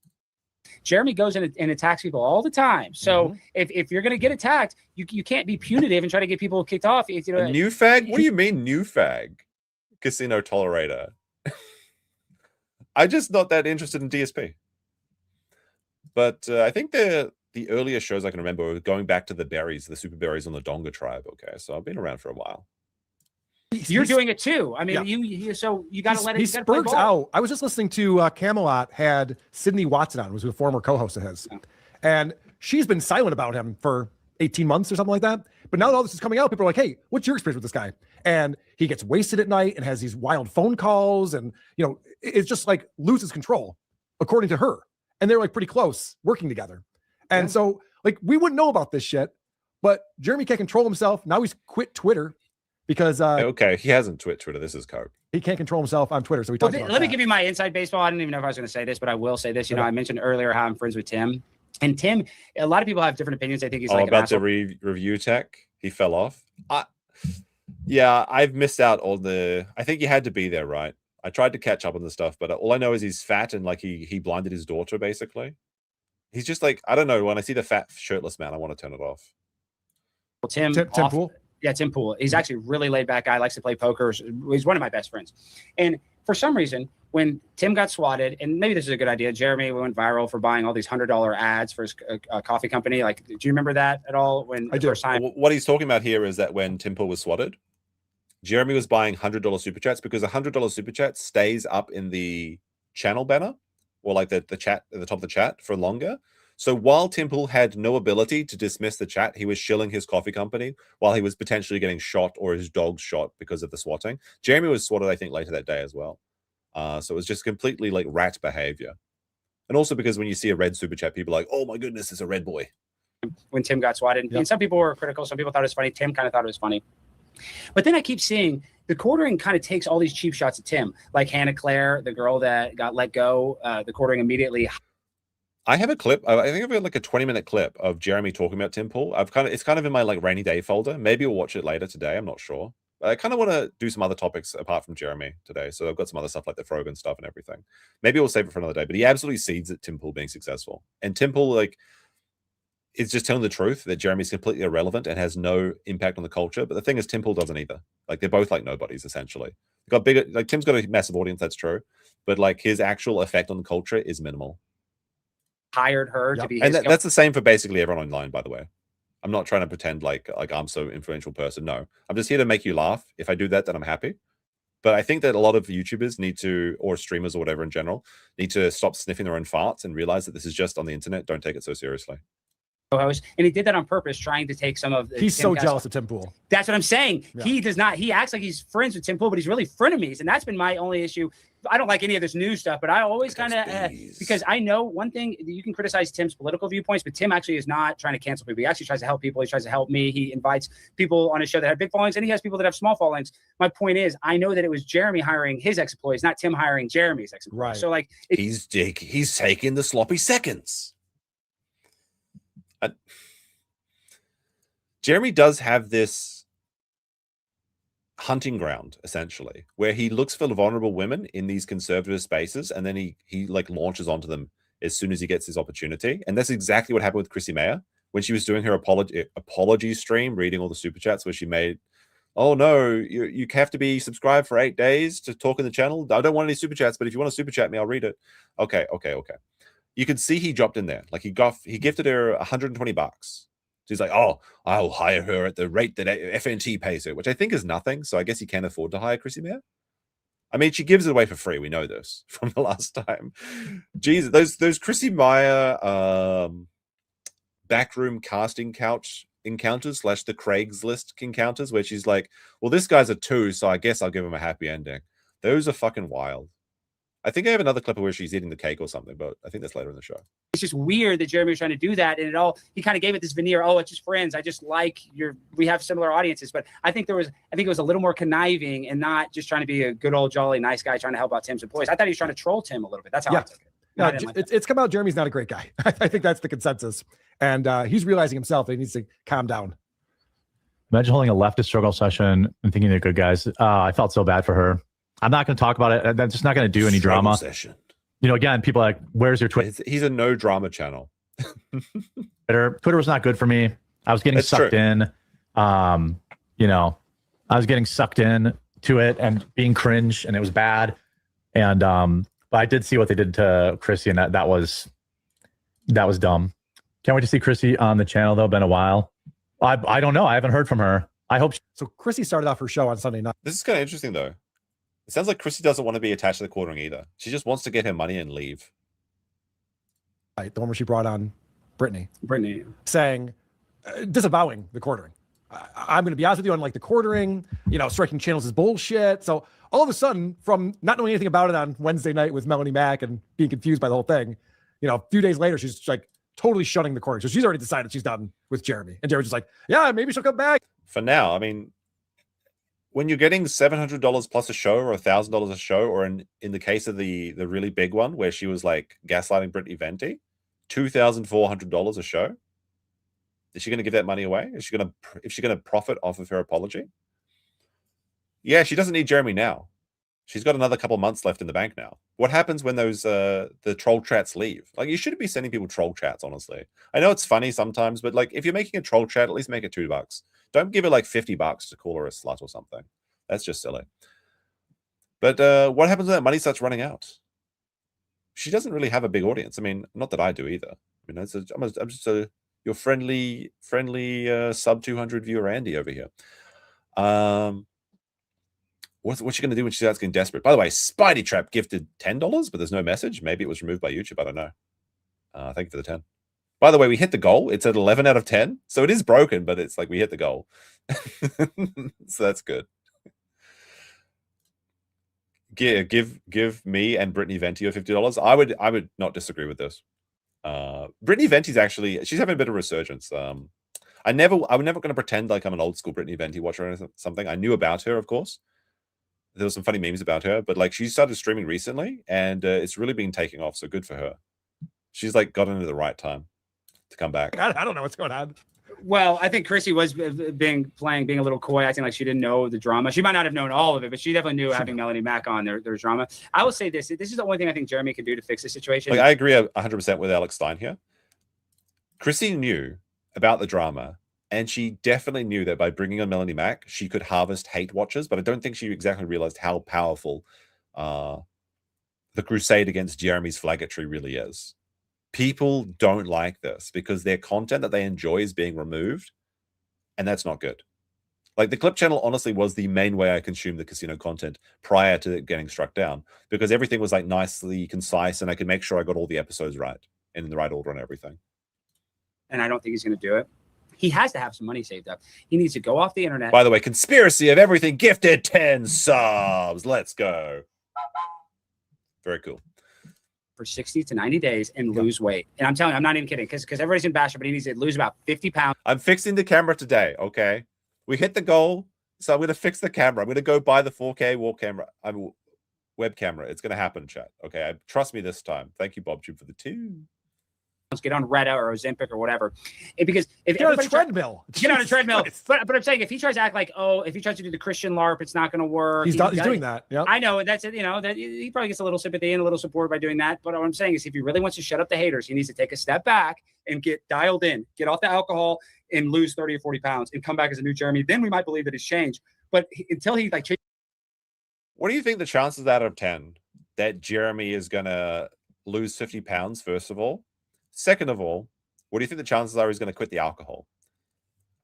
Legendarily 2 days sober Jeremy, who couldn't even make it that before he got caught with a fireball in his hand. What are the odds? But what's his talent though? Like, I've gone back stealing content, stealing right. Okay, Alex is actually pretty well versed in this. Apparently, people giving Alex some shit because of his show with Leela Hart or whatever her name is. But it seems like he's caught up, and there's actually a very funny like kind of end to this where Alex makes his thoughts really known. I review podcasts for a living. We covered the quartering not that long ago, before all of this blew up. And his content is boring. He doesn't add anything. He reads these articles. He says, like, by the way, the Dabbleverse people saying that someone else is boring. I mean, they're correct. However, like, I'm gonna hire a staff of people and put in some B-roll and make these videos more interesting. And then he doesn't. Well, Jeremy's most famous thing, the thing he got the most clicks for, was going after that actress, Brie Larson. Mm-hmm. And so you made 1,000 videos on Brie Larson, and you're going to get mad at the Kino Casino for making 1,000 videos about you? Right. Come on, you do this. You do this too, dude. You know how the game is played. I hope she just has her job back after. I hope that she just has her job back after. So I think he's talking about Friday Night Tights. Do you think Chrissy will ever be back on that? I mean, now, what the fuck? What's this? Okay. Everything's breaking recently, Chad. I don't know what's going on. Maybe it's time to do a format and reset everything. I don't know. Do you think Chrissy's going to be back on Friday Night Tights? I find it hard to believe that she's just going to like sneak back in there. I think that she knows now that she's disliked by them. I mean, not that I know that this is the fact. This is my opinion. I figure they maybe have her on for one more, like to like, oh, Chrissy's back, yay, and then she kind of slinks away to maybe she'll like slowly stop missing shows or things. Maybe she just gives up entirely. I mean, I don't know what she does for them though, apart from her Frosk impressions. But that's like, isn't that drama like 2 years old? The Melissa Mercante impressions, like okay. I don't think like what does she add? Switch to Linux? Yeah, that'll happen. Let's go Penguin Bros. It's happening. The Linux switch is happening. It depends on how punitive Gary wants to be. After all the backlash, that's the problem is that the clip going viral and then Jeremy defending the clip, it was all then you had to get Garrett, quarterback Garrett got involved.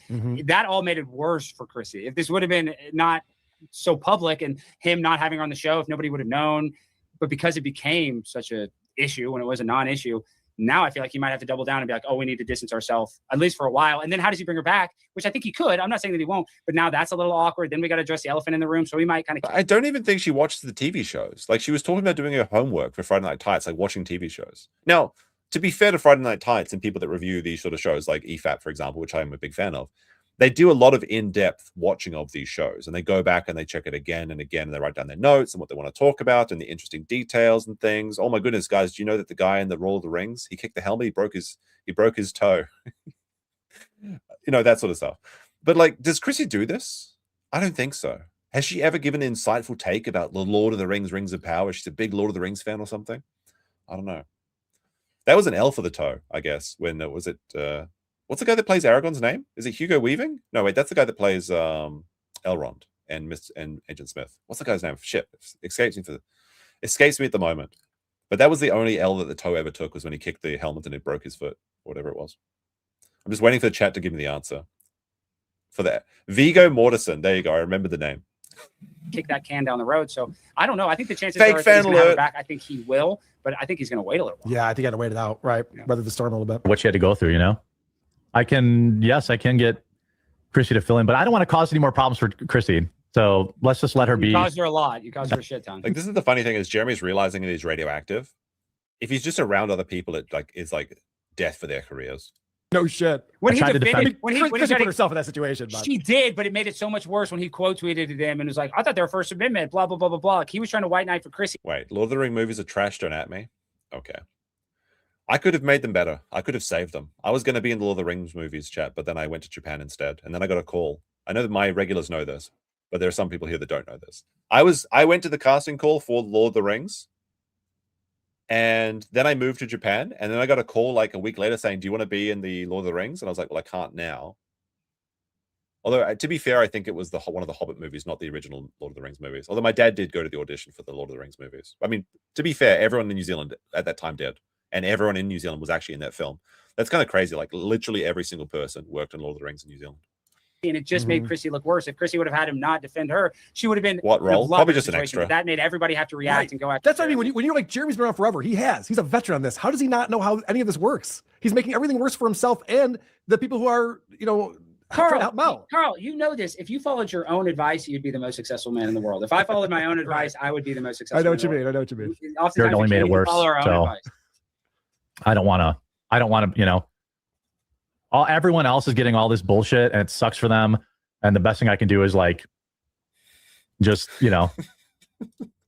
Sorry, this made me laugh. Choice ring, bro.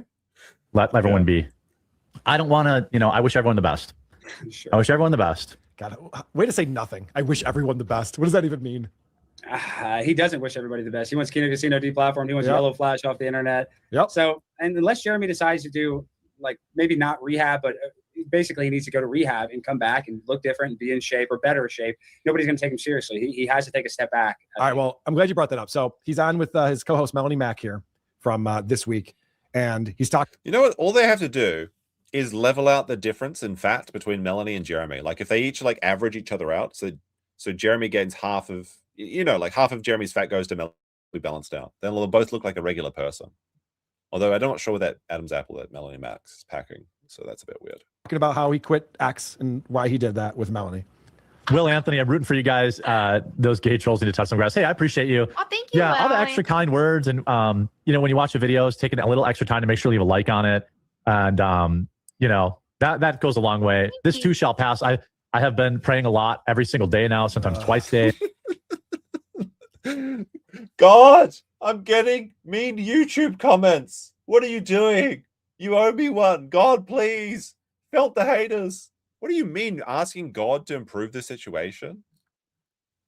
Oh my goodness. What a pathetic thing. Like, you know, there's like people out there like praying that their cancer is cured or that their puppy doesn't die from dog cancer. And Jeremy's like, Lord, I don't ask you for much, but please kill the Kino Casino and make all the mean commenters go away. And also give me like the video. One prayer equals one like. What do you mean? Like, fuck off. You got to think that God get angry at that sort of stuff. Like when you start asking for such like petty things. He's doing all the little cow stuff right now. He's like, come on, guys. You guys are on my side, right? You got to hit the like. God's on my side. I'm trying to do that. And wait, listen what is to this? Melanie. God doesn't look at the sector? That's not true. That's not true. I think he enjoys blood sports. In this clip. Have you read the Bible? God does some pretty metal shit. He turned some guy to salt one time. That was pretty based. She's the biggest cheerleader. It comes across as almost like she's trolling him. If I didn't know any better, I would think that she was fucking with him, making fun of him to his face. To try and just keep my mind off it, because, you know, as people know, you know, I left social media, which has been, it's only been a couple of days, but I already feel like. Time out there, pause real quick. Yeah. You didn't leave social media, Jeremy, if you're on a live stream on YouTube. I hate to break it to you. YouTube is another social. I mean, you can even see it here. This is very true, obviously, but you see here, relevant people, the persistence is following Jeremy. So he's on an account that has followers. And you'll see like notifications pop up from time to time. And by the way, Jeremy used to have like 20 notifications here on this account. So he clicked on them to clear them, and he saw all the comments about him. So he's not off. And we know from earlier in the stream where I showed that he has multiple accounts and he's switching out of them so that he can go and correct the record. Media platform. Not only that, the irony of this clip, the thing that's amazing about this, Alex, is he's talking about how he deleted his X account. They're currently looking at X. Yeah, exactly. You're on a burner account. See, if you actually leave the internet, Jeremy, that means you're not on YouTube, you're not on Facebook, you're not on Twitter, you're not on Instagram. That's leaving the internet. You deactivating your Twitter temporarily is not leaving the internet. Right. And he's looking at X right here, and it says, you know, he's looking at the persistence, and he's Bible studies. That's not going to happen. I'm not the man to do this. There are some people that do this. It's not going to be me. Following, and they're following him back. Just read it yourself is my advice. So this isn't like a brand new account that he started. You know what I mean? So he's so full of shit. He's looking at Twitter. Yeah, we're going to build a church on this stream, chat. It's going to happen. Dang, I would be like, Jeremy, if you're watching this, dude, how can I defend you, dude? You're saying you're off Twitter while you're fucking on Twitter. We're on Twitter currently, you idiot. I feel way less pull to like be checking That's good. it, you know? And like, yeah, don't let anybody make you feel bad about leaving social media. Sometimes you got to do what you got to do for your own, like, yeah, just for yourself. And because you know, like, hey, if this is getting to you, it's good to flee from it. So, oh my goodness. Casino Tolerant says, obviously we can't read. We watch my show. I mean, I can't read either, though. So it's like the blind leading the blind. What's going to happen? Yeah. what you need to do until like you feel like you're ready. Otherwise, I think that's great. Good stuff. Yeah. So yeah, you guys, you can still find me in Discord though, guys. Okay, great. Wait, Carl. What? Discord is social media. And by the way, you can't find him in Discord because he like shafts all of his supporters. I'm not trying to be ignorant though, but why are people mad at Melanie because she's not holding him accountable? Because I saw her in a couple comments getting hated on. But what is her most egregious thing that she's done? Well, I mean, maybe Carl. Let's see if Carl actually explains this. Other than kind of be, you know, defending Jeremy. Has she actually done anything? She has defended him. She's on the payroll. And listen, I think what Jeremy has done is egregious. All right. Well, it looks like he's kind of not realizing the entire scope of it. Not only does she agree with him, not only is she on the payroll, she's actively sweeping and co-signing his behavior and cheering and laughing, sitting on his shoulder like Salacious Crumb going, hey, I'm Tiger, every time a new channel gets taken down. Jeremy will lock his Twitter account before he deleted it. I mean, deleted it, whatever, deactivate it for 30 days. We'll see. And she was actually congratulating him on doing a good job. She's an active part of this. Stop it. And he deserves a lot of the shit that he's getting. But it's also just turned into like a giant hate mob. Yeah. And the pitchforks are out now at this point. So I mean, it is turning into a giant hate mob, but it's righteous. That's the thing. Like if there's a guy going around the town killing children and then a hate mob like gets together to go get him, nobody complains about that. Jeremy's actively taking down channels to the point where 2 new channels have gone down recently.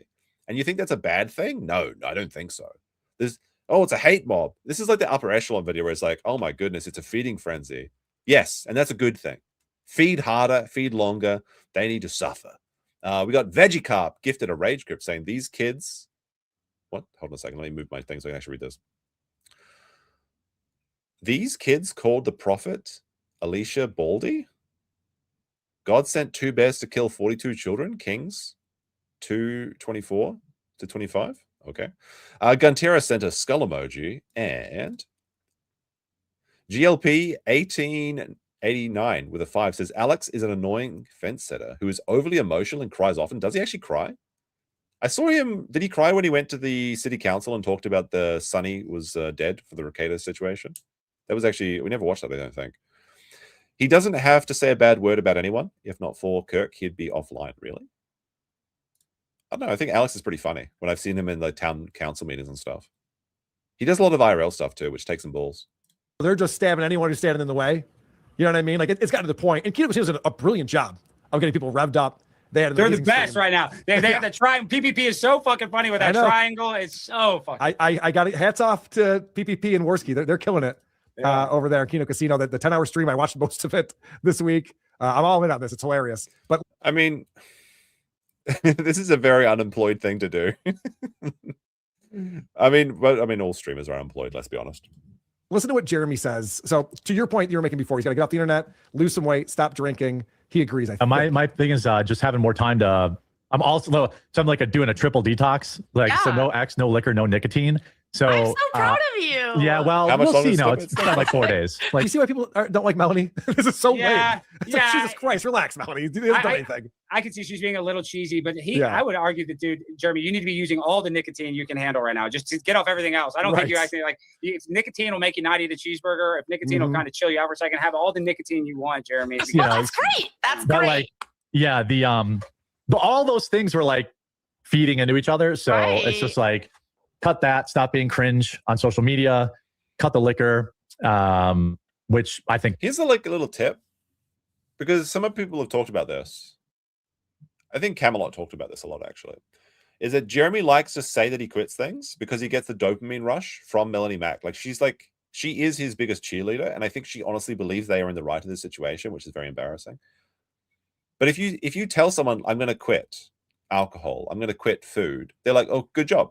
Congratulations. So you get the good feelings, the dopamine from that already before you've done anything. Now, I've heard something before that said that if you have a goal that you really want to achieve, don't tell anybody. Because when you tell people, it makes you feel good. It makes you less inclined to do it. Because you've already received a reward. You've done nothing and you've received a reward. So why would you go forward and potentially attempt something and fail? So if there's anything in your life that you really want to achieve, keep it a secret until you've actually succeeded. And by the way, if Jeremy quit the alcohol, quit the nicotine, quit all the stuff, you would see it in his physique. You would see it in his face. You would see it in his energy. It would be self-evident that he was getting better. And then people would compliment him for the actual results. So I don't believe for a second that he's quitting any of these things. Because Jeremy's so fucking lazy and so fucking cheap that when his shorts don't even have their audio working, he still uploads them anyway. He uploads muted shorts because he's already put the time investment into rendering it and putting it out or whatever. You think he's going to throw away a pack of cigarettes? You think he's going to pour his booze down the drain? It's not happening. He can't do it. There's the lore about how much I drink versus how much I actually drink. But look, if you have lore about how much you drink, you probably be drinking a little bit too much. Never want to have to say that. Well, people think I drink a ton. I only drink a lot. Yeah. His drinking history is very weird because there's one where I saw a clip where he's clearly drunk on a podcast. He's like, "Oh, I haven't drinking today," and he's wasted. So I don't know why. Yeah, exactly. But I will defend Melanie, and this is a little shot at her, but I'm not trying to take a huge shot. Melanie is a hot girl, so she's used to guys simping for her, and Jeremy is the world's biggest simp. So I think she talks to him like she talks to her simps, where she's like, "Oh, that's so cute, that's so nice." That's just how she talks to him because she knows that Jeremy likes her, and so that's how she deals with the guys that are obviously sexually attracted to her and like her. I think she's just stupid enough to believe that Jeremy's actually going to quit those stuff, and it's all going to work together. It's all going to come together. Everything's going to be great. Melanie believes that Jeremy can do this, but she's just that airheaded. her looks, and maybe likes her personality too, but that's how she talks to simps. She's going to be nice. She realizes as an attractive woman, you shouldn't alienate the simps. You should try to get them to like you. And I think that's why Melanie is so nice and almost kind of like a mom. She's so attractive. She has to cover herself in layers and layers of makeup and dye her hair into these weird colors so that you pay attention to her. That's how attractive she is. The hot women out there, they need to do these. They need to wear like a million chokers. They need to put all these piercings in. They need to dye their hair blue and pink and green and all things. Yeah, because they just nobody. They're getting so much attention. They just have to keep doing it. Yeah, okay, whatever. Yeah, it makes sense. I've told this story multiple times, but since I'm talking to you, you and I were both at Chrissy Mayer's wedding, and that was the time I got to meet Melanie Mack, and I walked right over to her and introduced myself, hoping she'd be like, "Holy shit, Carl, from one of these podcasts." I got nothing. I was like, "All right." She acted like she didn't even know you. Yeah, no, she didn't, which is fine. Why would she? But I was like, "Oh, okay. Well, nice to meet you." Clips, but that is another thing. You were probably not simping. If you would have simped for her, she probably would have been like, "Oh, hey, Carl." You're right. God damn it, I fucked up. I should have been more of a simp. But that's a weird take from Alex. Don't give women attention. They don't deserve it. Palmer Media with a 10. Thank you very much. I'm not sure if the message was removed. I'm not sure. That's weird. That's the second one. If it's just a gift, then thank you. But if your message wasn't getting through, then send it to me on Twitter or something. I think Melanie out of Jeremy, out of the two, Melanie means well too. Like Jeremy doesn't necessarily mean as well. He's hiring temples, employees. I don't think Melanie Mack is for cancellation or all the stuff that Jeremy's doing. So that's why I don't want to. Well, she should speak out more then because she's not doing that. Well, this is another thing though, Carl. And you've been in this situation where I saw somebody in the chat. Oh, you can't criticize your friends. Yes, you can kind of privately criticize. No, you have to get criticism of your friends. The friends are often the only people that actually tell you the truth. Now, you don't have to make that a public thing, sure. But you don't listen to your enemies. You only listen to your friends, Your friends more, but publicly on a podcast, even if you disagree with somebody you've been co-hosting with for a long time. BobTube sent a message that was removed by YouTube. Interesting. What's going on here? Thank you very much. So it's not as easy as her being like, "Hey, you're an idiot, Jeremy." Even though that's what we all want. We all want that. Yeah. But their interpersonal relationship, that's too awkward for her to do that. And that's why we don't understand that awkward feeling that she's having and why she's not saying it. And people will give me shit, but I've been very critical of Shuli for striking Mentor Math. I did not realize. I don't know who the fuck Shuli is. Mentor Math was on Stuttering John last month that they gave him 3 strikes. Biggest bullshit is that Karmic lost his chance. Yeah. All right. I think they're just talking about Dabbleverse nonsense, so I'm tuning out. All right. But Alex Stein decided to make his voice heard. He says, the quartering is an obese, egotistical villain who deserves to hide in shame for getting the Kino Casino channel taken down. I don't support Jeremy whatsoever. I guess he was forced to come out and say this just straight, but this is truth. Look at that, 2009 likes. That's actually, that's quite a lot of likes. Very base from Alex Stein. All right. Where are we? Oh, we got the Chrissy stuff here coming up. I think we got some other stuff first. Oh, this is just, I probably shouldn't play this clip either. I find this really weird. This is a really weird one. This one makes me sad. Let's get back to work. Is work in the room with us now, Jeremy? Are you looking for Huck? No. So I'm not sure who he's talking to, either his wife or his other dog, but one of his dogs is with him, I think. Okay. Is he looking for Cuck? No, it sounded like that. I know. I thought it was walk time. Huck likes to hide in here because he doesn't like going on walks. His dog hides so it doesn't go on walks? Now, I'm sorry. I've had a couple dogs in my life. I haven't had too many. I have never heard of a dog that doesn't want to go on a walk. This does not make sense to me. Like, this has to be unheard of. Now, Jeremy has admitted to using shock collars, and he doesn't think that Hassan shocking his dog was a big deal, but he only uses the shock collars when he takes his dogs into public. So has he shocked his dogs so many times that they're actually terrified to leave the house now? And by the way, he's got a massive yard. He could just open the back door and let them run around, right? The dog doesn't want to go for a walk. I'm sorry. I think this is the biggest piece of evidence to show that Jeremy abuses his animals. I have never heard about this before. A dog that doesn't want to go outside. Dogs love fucking going outside. Is it because he pisses on his dogs? This is not even a joke.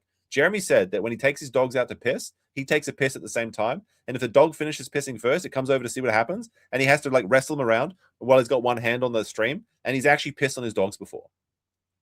This is a wild shit. What are you talking about, Jeremy? I don't know. Some people, I think that is his evidence that he's abusing his dogs. All right, let's see. Melanie Mack is talking about the left. The difference is with them is that they want to censor us. Let's check this out. We've got a picture of the boys going on here. By the way, the Deep did nothing wrong. He was raped twice on that show, and Starlight chose to suck his dick for a job. That's my brave stance. I think the Deep is one of the best actors in that show. I mean, Anthony Starr's pretty good too. Unfortunately, the writing is dog shit here. It's a complete. They made it so that he forgot how to swim in the last episode. He's literally got this. Whatever. It's fine. I don't. I feel like the left right now is trying to take an edgy angle, because whenever woke really hit its peak, a lot of what Season 5 was trash. those of us who were not about that woke stuff did was we did lean a lot on edgy humor and stuff, and they're trying to do the same thing. It's just not quite landing. And the difference is with them, they wanted to censor us. They wanted what? The two biggest flaggots in the industry, and they want to censor you? To tell us that, like, take away our speech and all that kind of stuff, which we're not trying to do that. I mean, we see what's going on with this, and we saw what that one comedian guy who dressed up, that black guy who did whiteface to be Erica Kirk and made this very distasteful joke or whatever. And it's like, no, Jeremy wanted to cancel that person. Jeremy was saying that was too much. Like, when I saw that Erica Kirk thing with the black guy dressing up as her, that was actually really funny. Like the eye thing is like, she's like staring at the camera. But Jeremy was saying this has gone too far, that these people need to be stopped. Hey, we're not saying that Drewski, you shouldn't be allowed to do that. We're just saying, I mean, yeah, it's no, I think Jeremy was calling for this man to be shut down over that. Gross, and it's and I don't think it's funny. I don't think that the jokes are landing, but that's the biggest part of it. The hypocrisy is off this chat. All right. This one's a bit funny. It's a little bit of a side tangent. All right, let's check this out. You can get larger and larger sized hats. So they're talking about Plantation Simulator. This is a game you can play on Steam where you run a plantation. As you go on, you just upgrade hat size. Epic. So Melanie Mack dropping a "That is epic" in 2026. Pretty cringe. This is the game that they're talking about. This does look very funny, by the way. So are we serious? It's the Plantation Simulator. You can see here. Plantation Simulator is a simple working farm simulator where you motivate your workers to pick your crops, maintain a beautiful farm by repairing fences and keeping workers focused, choose multiple crops to grow to enhance upgrades, and you can go around whipping people. Now, I believe this has received a content patch, which makes it less based. Here's some of the Steam reviews. But this game is like $1, I think. This is how things are in 2026. So you're saying that like it's a bad thing? Oh, no. Now, I heard that they had to add a hot patch to make all of the slaves white. So I don't know. Is this based or not, chat? Should we play this after the stream, maybe? Is that something you want to see? And the game, I think it's just like an idle cookie clicker style game. But they had to, you want to see it? They look yellow. So, well, yeah, that's what they're farming now is rice instead of cotton, I suppose. This is what they're talking about. They changed the slaves. Oh, no. It's getting too real. It's getting too real. I don't know. Maybe we'll check this out at some point. It's been all right. Now the chat, they got some backlash for this. Okay, the whiplash that the quartering Melanie Mac laughing about the plantation game. By the way, Hotep bought it, and acting somber about Charlie Kirk is insane. So let's see. They had to change their tune because they don't know who's real now anymore. So they have to like start moderating their opinions to try and appease the chat. The thing is like. They knew what they were doing. Hotep is good. Yeah, Hotep's really funny. It's Bad Banner on Twitter. He's been doing some great coverage of Jeremy. Some might say, let me understand, the slavery game is hilarious, but it's wrong to mock someone's passing. I'm not saying, hey, you can do it. I'm not saying you can't. I'm just saying, What? No, tell me, fence sitter. Yes, those are two different things because one is real. The other is a video game. I mean, is this based by Jeremy? Slavery wasn't real? What is real?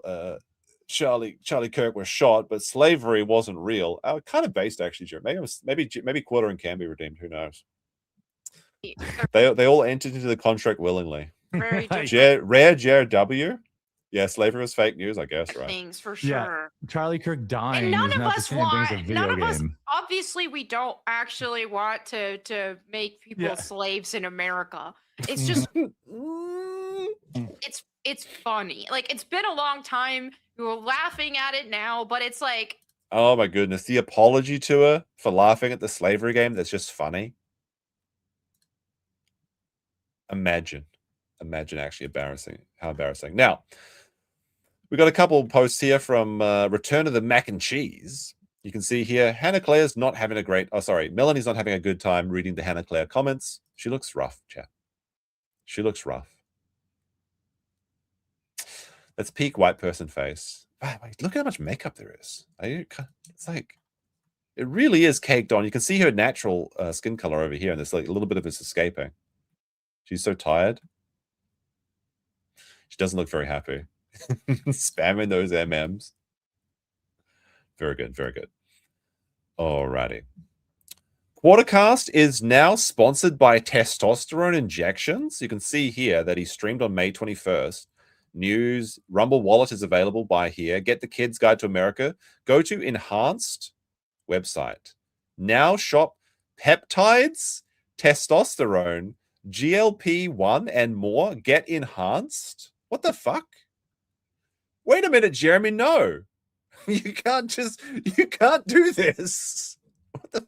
Lose fans, run more ads, and make up more lost revenue. Lose more fans, run more ads to make up lost revenue. Repeat. The begging is getting out of hand, brother. I'm trying to stay with you through this. Is a hard time, but it's mumbling ads, talking about your hours and days, and begging for subs and likes. Please go back to your old formatting. The one last Yig, he's still on the plantation. Oh, the peptides one is pretty bad, though. We'll see how that plays out. All right, what is this one? From Joker on Twitter, he says, someone, for the love of God, please tell me why the coffee brand factory owner of Coffee Brand Coffee needs to buy his own supply. What is going on? Oh, wait, we already read this one, actually. I saved this one. There we go. Don't need that one. All right, should we go into the coffee segment, or do you want to do the quick Chrissy Mayer stuff? What should we do, chat? We got William with a 5, says, Rip Jeff Legal Vices. Would love to hear his commentary on this. Jeff would have been pretty funny about this, honestly. And it would have been great because, like, then we could have had a panel show. Like, I think since Jeff died, I haven't been on a single panel show. At least, like, 4 people I don't really count as a panel show. But, like, you know those, like, Hollywood Square style 9 people shows? There's really no value into those unless you're friends with the people on it. And I was friends with Jeff and obviously some of the other characters. But I think I haven't really spoken to most of them since that thing ended. So I think you would have been pretty good at it. Jeff was very free speech, though. So I think I know what side of this would have been on. All right, so we'll do the Chrissy Meyer stuff. Sir, a second cake bill has hit the Craigslist, Chrissy. Such a long-term grudges over baked goods should be studied. So interesting. Chrissy Meyer has another cake story. I'm noticing that there's all these cakes going missing, but one common denominator, which is Chrissy Meyer. A 5-year-old woman named Susan, who I met off Craigslist. One time she ate my entire birthday cake. Why is Chrissy meeting so many people off of Craigslist? And why are you meeting old ladies on Craigslist? And why are you leaving your cakes around them? You know, there was this wild clip I saw where there's this woman and she would go around she would read the newspaper for obituaries, and then she would go to the house and ask to steal the clothes. They're like, look, your mother just died. I read it in the paper. Do you want me to take away her old clothes? Because, you know, you don't want to see those and get sad. And then she would just sell the clothes. Is that what Chrissy's doing here? Is she trying to, like, find someone else to rob? Is she trying to find a new outfit? Because we know that she steals clothes. And did not tell me till like 2 days later. She's like, oh, sorry, I just had some of your leftover cake. She polished that shit off. And I couldn't get that. Wait, Melanie Mack is in this stream too, but it's like she looks like a normal woman. Wait a minute, I know a lot of these people. Well, I mean, I know of them.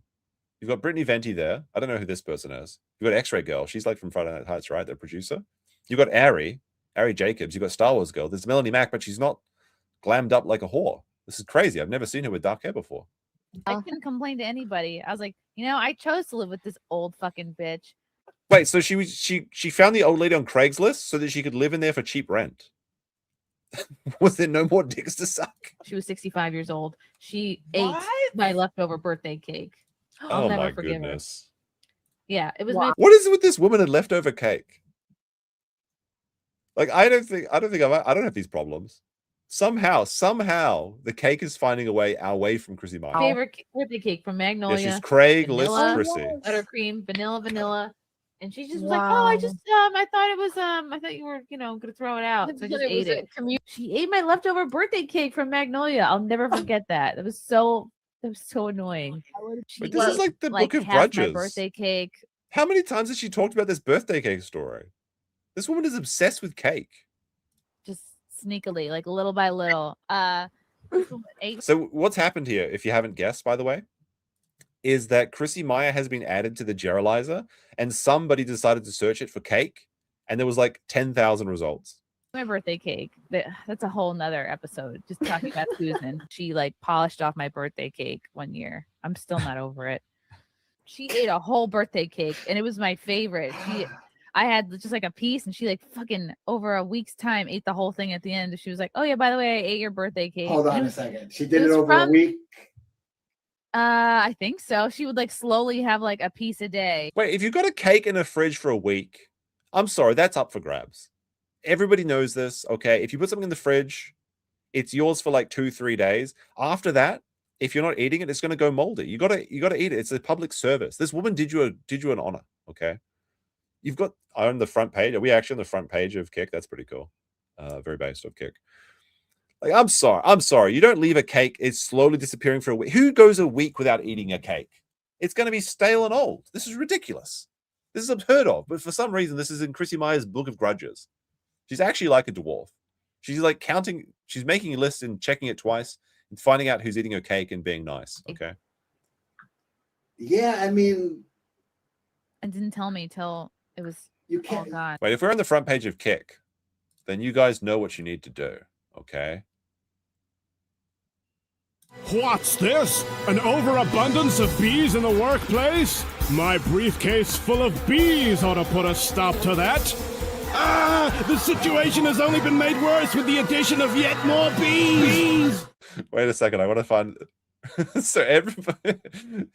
Sorry, I'm gonna see if I can find this.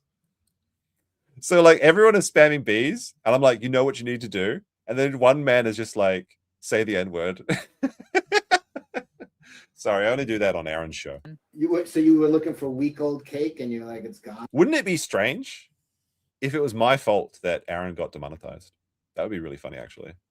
But no, certainly it was Chrissy Meyer's fault and not my fault. The Gokes with a 320 yen. That's an odd number. I mean, it's enough to buy a creme brulee from Family Mart. Well, those are delicious. Since you're in Japan, you need to go to Family Mart right now and buy the creme brulee, the milk creme. It's so fucking good. Oh my! I've had like 5 of those already.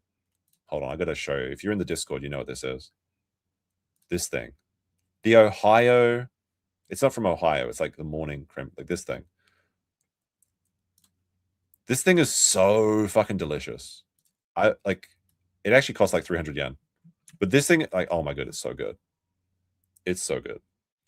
Anyway, I'll try and stop talking about fat things for a moment. She did your favor. No.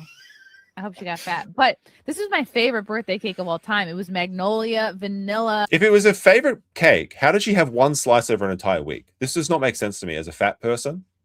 There is no way I have one piece of cake and then don't eat it for a week and then notice it's all gone. Cake with vanilla frosting. It was so fucking good. Or maybe it was like she ate the last couple of pieces. I just remember she like ate the last of my cake. Wait, this story is not. This story doesn't make sense. This story is changing. She's lying. She's lying. I bet this old lady had like one piece of cake that she offered her. Then she's like, no, she ate the whole piece, the whole cake. I had one slice. Well, maybe she ate the last few slices. All right, now that I've heard that, I guarantee you this woman got one piece of cake that she was offered. And then Chrissy's like, you ate my cake, you bitch. You going in the list.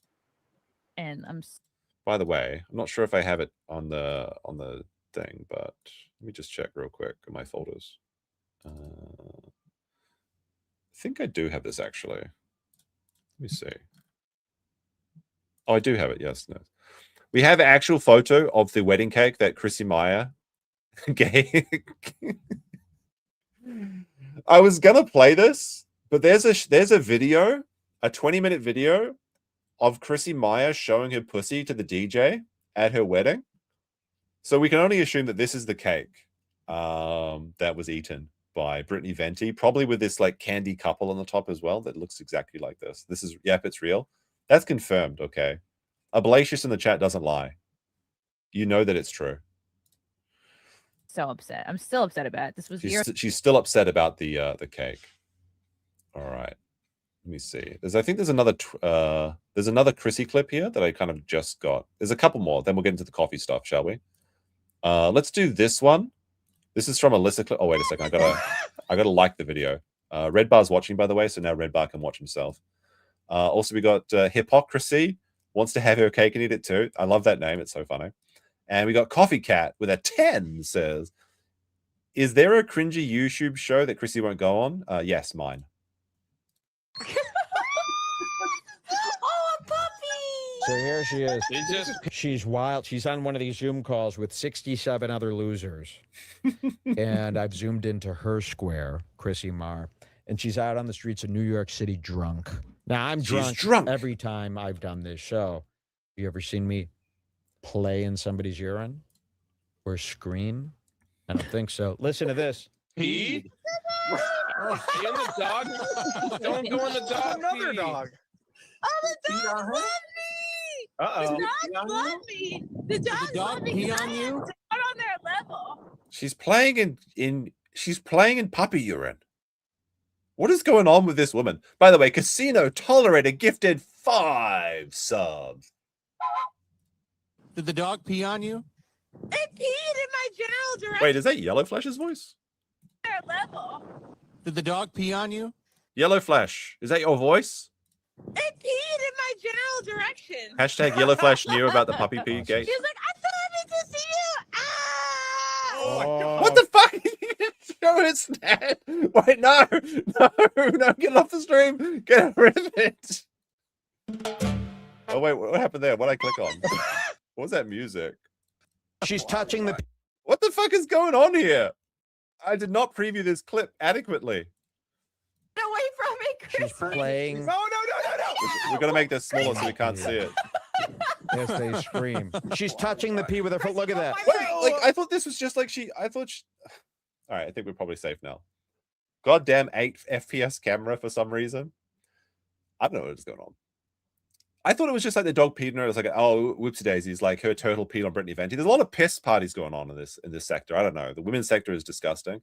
Although, like, real talk, I've talked with janitors before, and they tell you that the women's bathroom is always way more disgusting than the male bathroom. Like, everyone's like, oh, male bathroom is going to be disgusting. No, women do some vile ass shit in their bathrooms. Okay, women are much more disgusting than males, but we males already know this.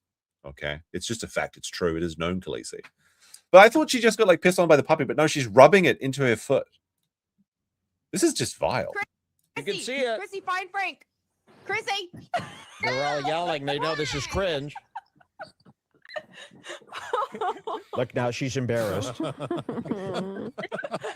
There's her boyfriend, Frank Pellegrino. Wait. Oh, never mind. Hi, guy. Hi. She's not He's drunk. one of my content house technical mans. Yeah. Wait, is that actually Frank? No, I don't think so. Right now. Yeah. Now she's ashamed. Hey, Chrissy. And then it ends. They never saw Chrissy after this. If only that were true.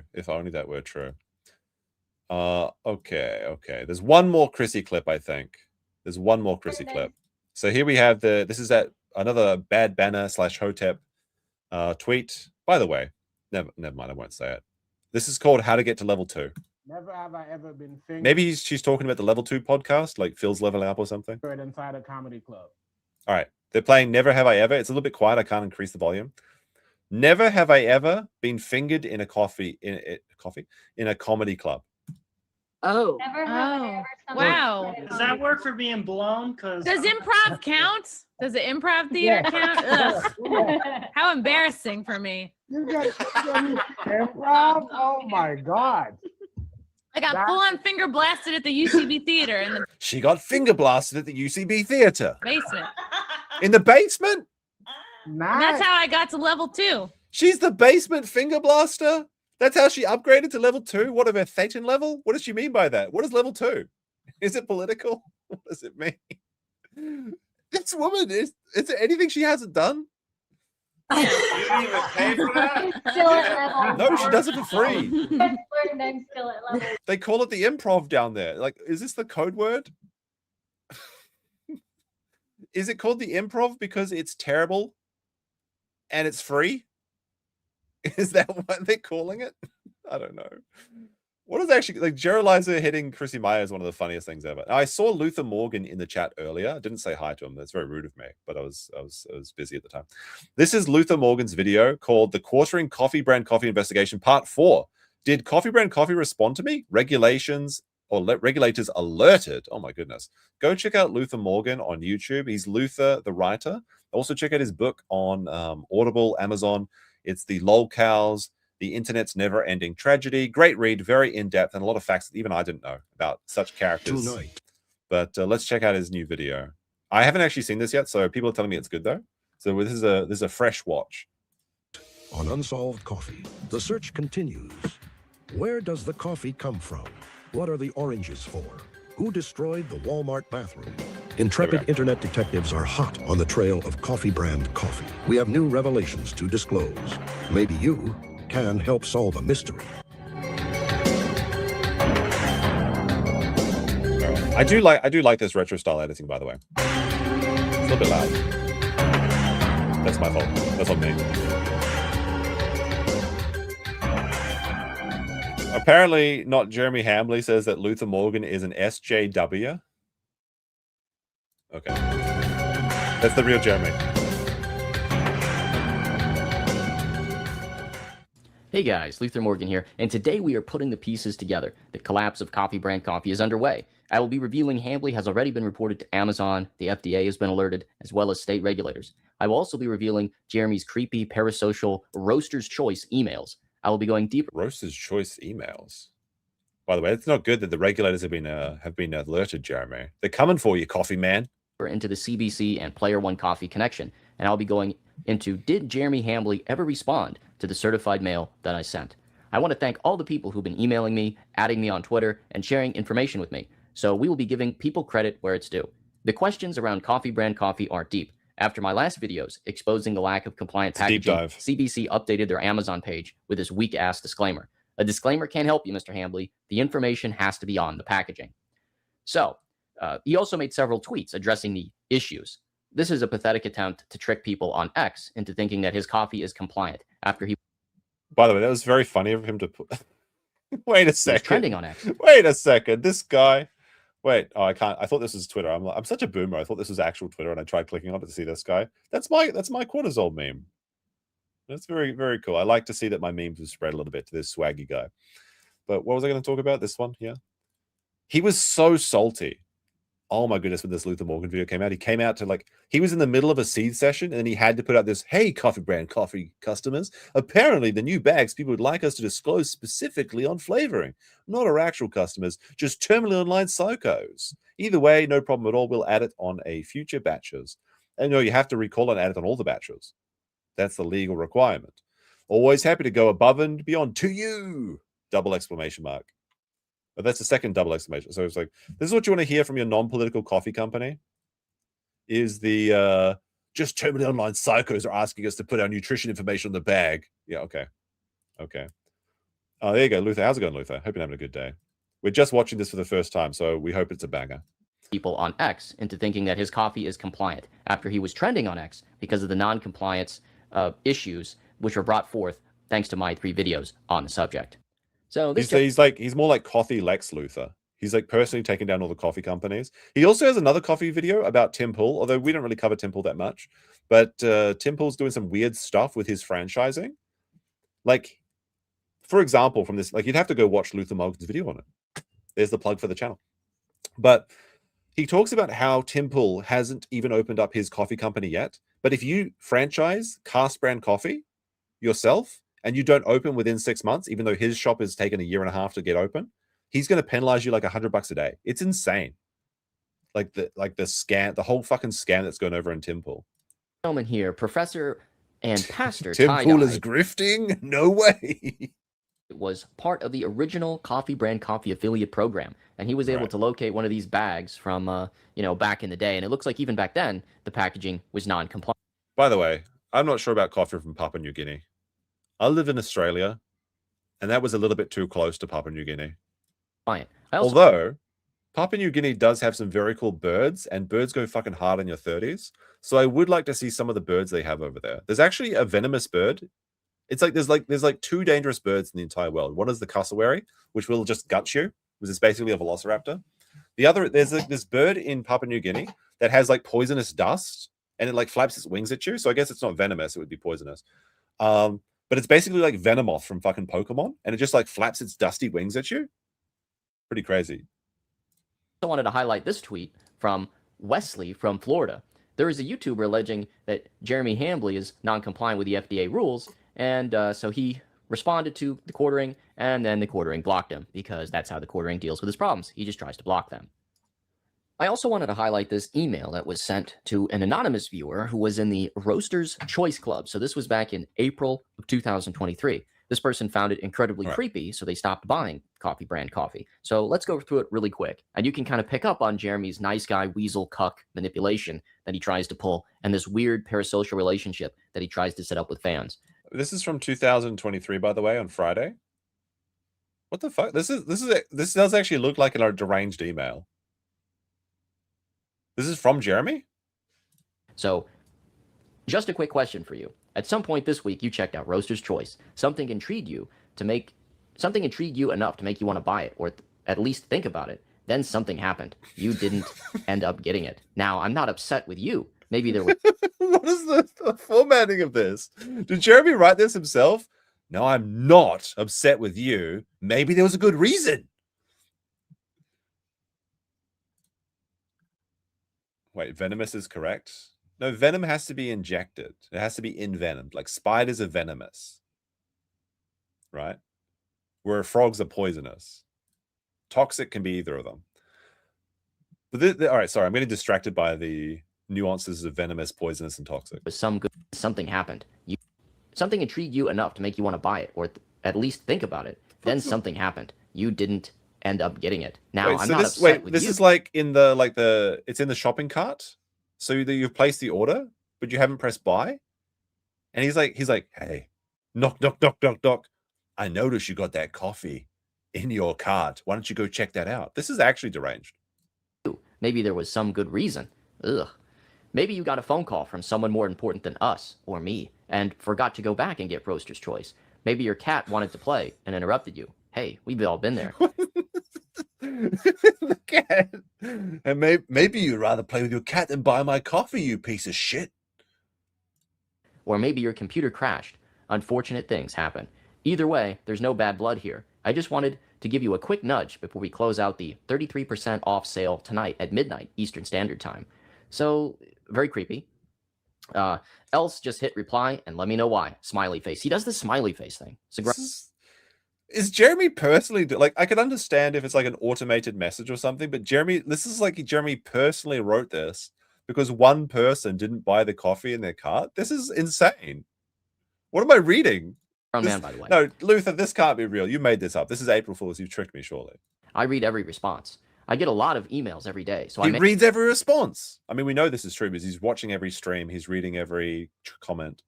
I do believe that. That's why he's so busy and he doesn't sleep at night. I may not be able to respond to every email, but I promise to read it. Also, I just realized sometimes you're busy and forgot to get something you want. If that's the case, just click the link below to subscribe to Roaster's Choice. Thanks in advance for your response. It means a lot to me to hear from the people we get to serve. Talk to you soon. Jeremy Hambly, founder of Copy Brand Coffee. Now, of course, I've redacted the individual's name.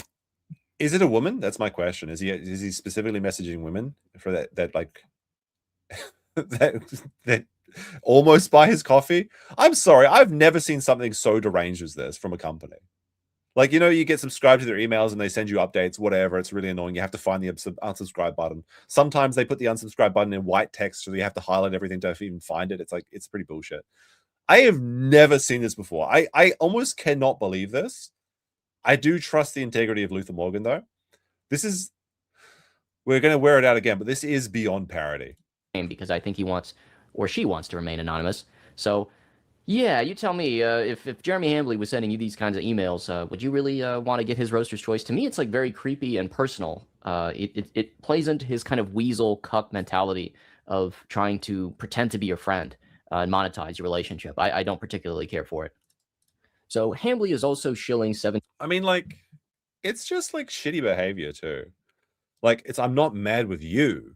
It's like so manipulative. It's like, oh, you watched my show, but you don't buy my coffee. You went there and you put it in the cart, but you didn't check out. What, are you broke? What, are your cats more important than buying my coffee? What, did your goldfish catch on fire? Why aren't you talking to me? There's something weird about we know there's something weird about this man, but this is it keeps happening. I don't know how this keeps happening. 1775 coffee, another coffee grift I'm investigating. According to the people in my comment section, this wasn't the only time he shilled this. It's also being reported that he is mentioning coffee brand coffee less and less. So why shill a competitor's product? I have no idea, but probably because he is desperate for cash. Misty Mochi, who did some real on-the-ground reporting. By the way, I just want to point it out. Everyone was calling her Misty Mochi before I said it was Mochi. It's not just because I eat Yukimi Daifuku like every fucking day, because it's delicious. Okay. Exposing CBC as using Player One facilities, friend of the channel, provided me with the receipts showing that Jeremy made $18 from shilling that coffee. Just embarrassing. I think it's because she streams on Rumble, so she had access to some of the information. So right here, CPM, $18. The maximum payment is also only $501. So with his viewership at about 1,000, that basic, and this is actually true. Mochi is dangerous. People choke on it every year. The script that they're given to read. So he made about $18. I mean, that's just embarrassing. Wait, I'm going to go back. He made $18 for shilling his own coffee company. That's not even one bag of his coffee. And remember, Jeremy makes less than $1 a bag now that he's given up. Now that Jeremy's given up his distribution to Amazon, he's not even making that. So if he reads this one coffee company ad, it's more profitable than selling 18 bags of coffee brand coffee. That is so funny. Luther says, I made you pronounce it correctly, bish. That's true. But I am fat and I know all kinds of food names, especially ones in Japan. T-Rex Travel says, you're telling me the guy who's been screaming civil war at boomers for 7+ years is scamming people? Really shattered everything's a lie. It's very true. And also T-Rex Travel says, if it bites you, it's venomous. If you bite it, it's poisonous. Mostly true. Mostly true. So venom is envenomed. It's like an injection basically. So like if you're getting stabbed with a needle, that's like envenoming. Scorpions envenom you, spiders envenom you.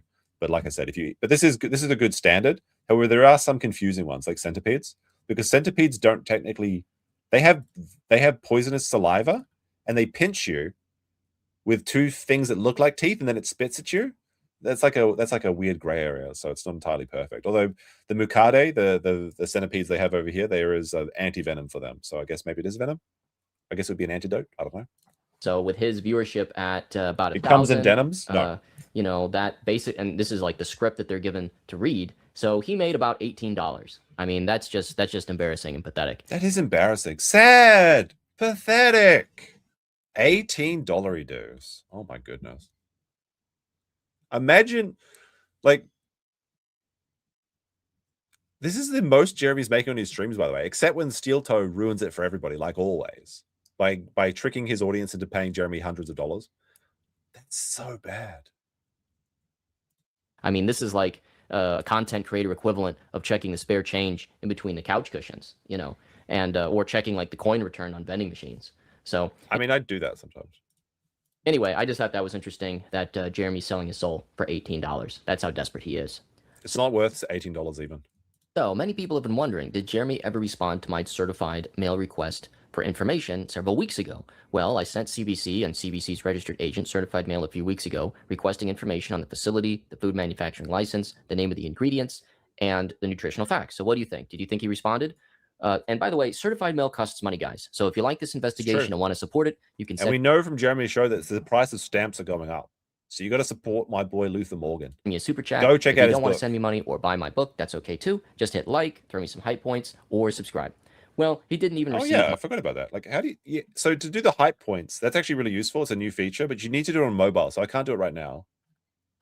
But my letter, because his mailbox doesn't exist. The postman went out to the address and his LLC paperwork, and there was no box there. Or he didn't maintain or pay for that virtual mailbox, so it was returned to sender. Now, I thought this might happen, so that's why I also sent it to Coffee Brand Coffee's registered agent, and mail to the registered agent was received. So Jeremy and CBC has my information as of May 4th, and they chose not to respond. So CBC is a shell company. It's such a shell company that it doesn't even have a mailbox. He couldn't even be bothered to pay for a mailbox, guys. So, I mean, he can't afford the price of stamps. You think he can afford an entire mailbox? What is it a shell? He did a 45-minute segment on stamps and being expensive. Of Player One Coffee. A friend of the channel, Heiko, who sent me lots of amazing information, uncovered the connection between Player One Coffee and CBC go further than we thought. And unlike Jeremy Hambly, I want to give him credit for his hard work. He uncovered that 3 of the global trade item numbers, or GTIN barcodes, that CBC was using were old Player One barcodes. So when Player... No. Don't tell me that Coffee Brand Coffee is repackaged Player One coffee that didn't sell? Is he selling expired coffee, spritzing it up with his like shitty like flavorings or whatever, and then pretending it's new? There's no way. Surely not. That can't be right. Arrest him. Player One shut down. Instead of buying new barcodes, they simply reused them on CBC products. I mean, his coffee was moldy. This is true. These CBC products have the warehouse as 3259 East Harbor Drive, Suite 101, Phoenix, Arizona, which is, of course, the MetaPC's address. Player One Coffee was also found to have the same ties with Mill Creek Coffee Roasters. The same photos of people wearing t-shirts branded Player One, but were in fact taken at the Mill Creek Coffee Roaster facility. Player One's website, found using the Wayback Machine, also has a very similar product lineup to CBC. I think that you can adequately demonstrate that Player One and Coffee Brand Coffee were both from the same source. For whatever reason, Player One shut down and was then folded over into CBC with MetaPC's I didn't know this. I thought that Player One Coffee was still going on. Player One assets being recycled for CBC. Their email, hello@Player1Coffee, is very similar to the hello@Coffee Brand Coffee email.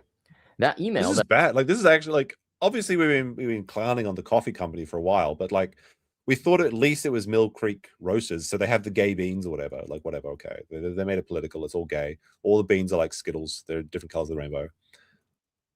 But at least we thought it had a bare minimum of standards from Mill Creek. You're telling me, like, did Jeremy just buy up the entire stock?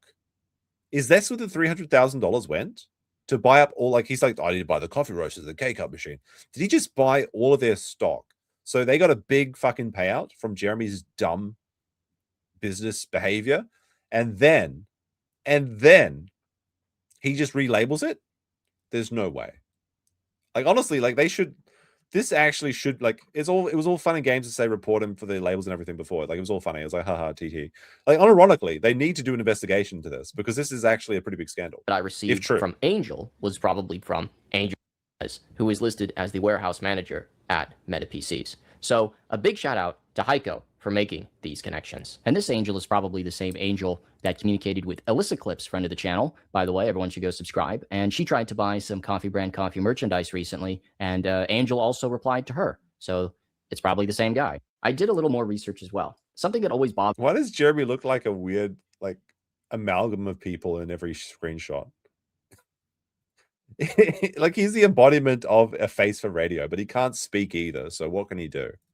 Me was, where did that $300,000 go that Jeremy Hambly was talking about in March of 2025? He publicly stated he was in $300,000 in debt for Coffee Brand Coffee. I was able to confirm that by searching the Register of Deeds and discover that he took out a home equity line of credit in February 2025. Which... Now, Luther, if you're still listening, did you see recently, and I wish I had the clip and the screenshot, I don't, the casino probably does have it, that Jeremy was caught in his search bar. When he typed it in, there was 3 different applications for credit cards. And I was assuming he was shuffling his debt around with it, but it seems like he's, and we think that he's, 2-3 months away from bankruptcy based on the other leaks from like Camelot and stuff.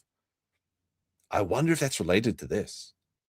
Closed in March of 2025. Well, I think I know where that money went. He purchased Player One Coffee, or some kind of business merger. There was no official announcement on Player One Coffee's demise. It was silently and unceremoniously shut down. In Reddit posts from March of 2025, people were complaining about not receiving their orders and not being able to contact the company. On March 25th, 2025, R Neebs Gaming posted on Reddit about not receiving their order and not being able to reach the company.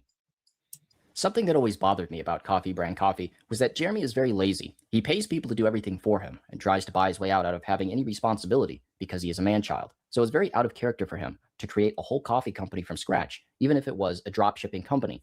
That would still be out of Jeremy's character. My personal opinion is that Hambly bought out Player One Coffee, and they still handle all the work for him. But instead of using Player One labeling, they use Coffee Brand Coffee branding. So Coffee Brand Coffee is a white label product of a white label product. On February 17th... I mean, this makes sense. I'm not sure if he bought the actual people that were doing it for him, but like, I think they just bought the entire stock. Maybe that's what Luther means by this. In 2016, Jeremy talked about how he regretted paying off his first house's mortgage early because he couldn't use the equity to grow his business. I covered that in my financial audit series on the quartering. Dime you have into the bank, into accounts where you're making 5% and like pay the bare minimum on your house forever. And he's like, and then you should leverage that money to invest. He's like, if you can get a HELOC for 4%, you should be taking HELOCs and investing that. And I was like, that's crazy. I'm so happy I don't have a mortgage. He's totally right. And now, like on the house I live now, I used to have this, so I'm going to pay double or triple my mortgage because I don't want to have a mortgage.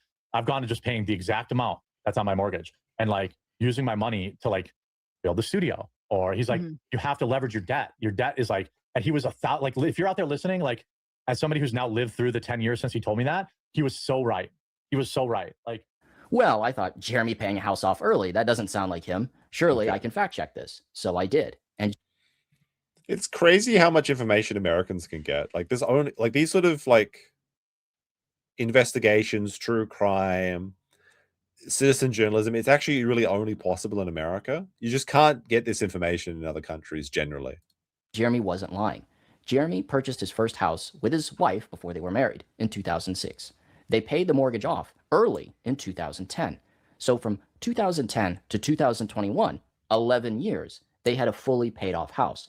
Only recently, from 2021 to now, did he go from living in a fully paid off house to a massive $8,000 a month mortgage. And now he has two. That I thought the mortgage was higher than this. I thought it was 10,000. Like the people do exaggerate from time to time, but that's a big fucking mortgage, especially if you're in the toilet financially when you're not making money. Mortgages because he got a HELOC. So it could be around 10,000, or I estimated that. Okay, anyway, okay, that's what I was thinking of then. Somehow Meta PCs fleeced Jeremy into buying up Player One Coffee, and they agreed to do. Like Jeremy's the ultimate mark. I think I was watching the casino yesterday. I mean, I was doing it, but I mean, this is where I think I saw it, where they were like showing off like all his shitty toy collections. Like he had the Tesla beer, the SpaceX rocket lighter. He's just the ultimate consumer, the ultimate mark. He just buys everything. He just has to have it. He has to have everything. All his ordering and all the work for him. This is also why his profit margin is so low, $1 to $2 a bag, because Meta PCs is dealing with the roaster, handling everything for him, including responding to emails, and he just sits on his ass and collects the checks. I mean, yeah, that makes a lot of sense. And the crazy thing is when you even look at the Meta PCs, Ready Player One Coffee, or whatever it is, they have an affiliate program and you would make $1 a bag from that. So I even joked about this a few weeks ago where I said, like, is Jeremy just buying their coffee and relabeling it? Like, you can go back and check the streams. I said this because that's how much you can earn for their coffee bags. If you're an affiliate, $1 per bag. And that's what Jeremy says is $1 per bag. That's crazy. It's all coming together. Like, so I was right, but not in the right way. Like I was roundabout right. Update. More or less. A gay lovers' quarrel will soon be coming to an end. The HRO hearing is set. Cheeky little Ricada reference in here.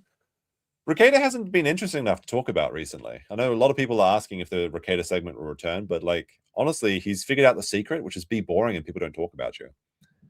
But there was this one stream he did where he was like, he had this tracking camera and he looks like a coke addict. I mean, imagine that.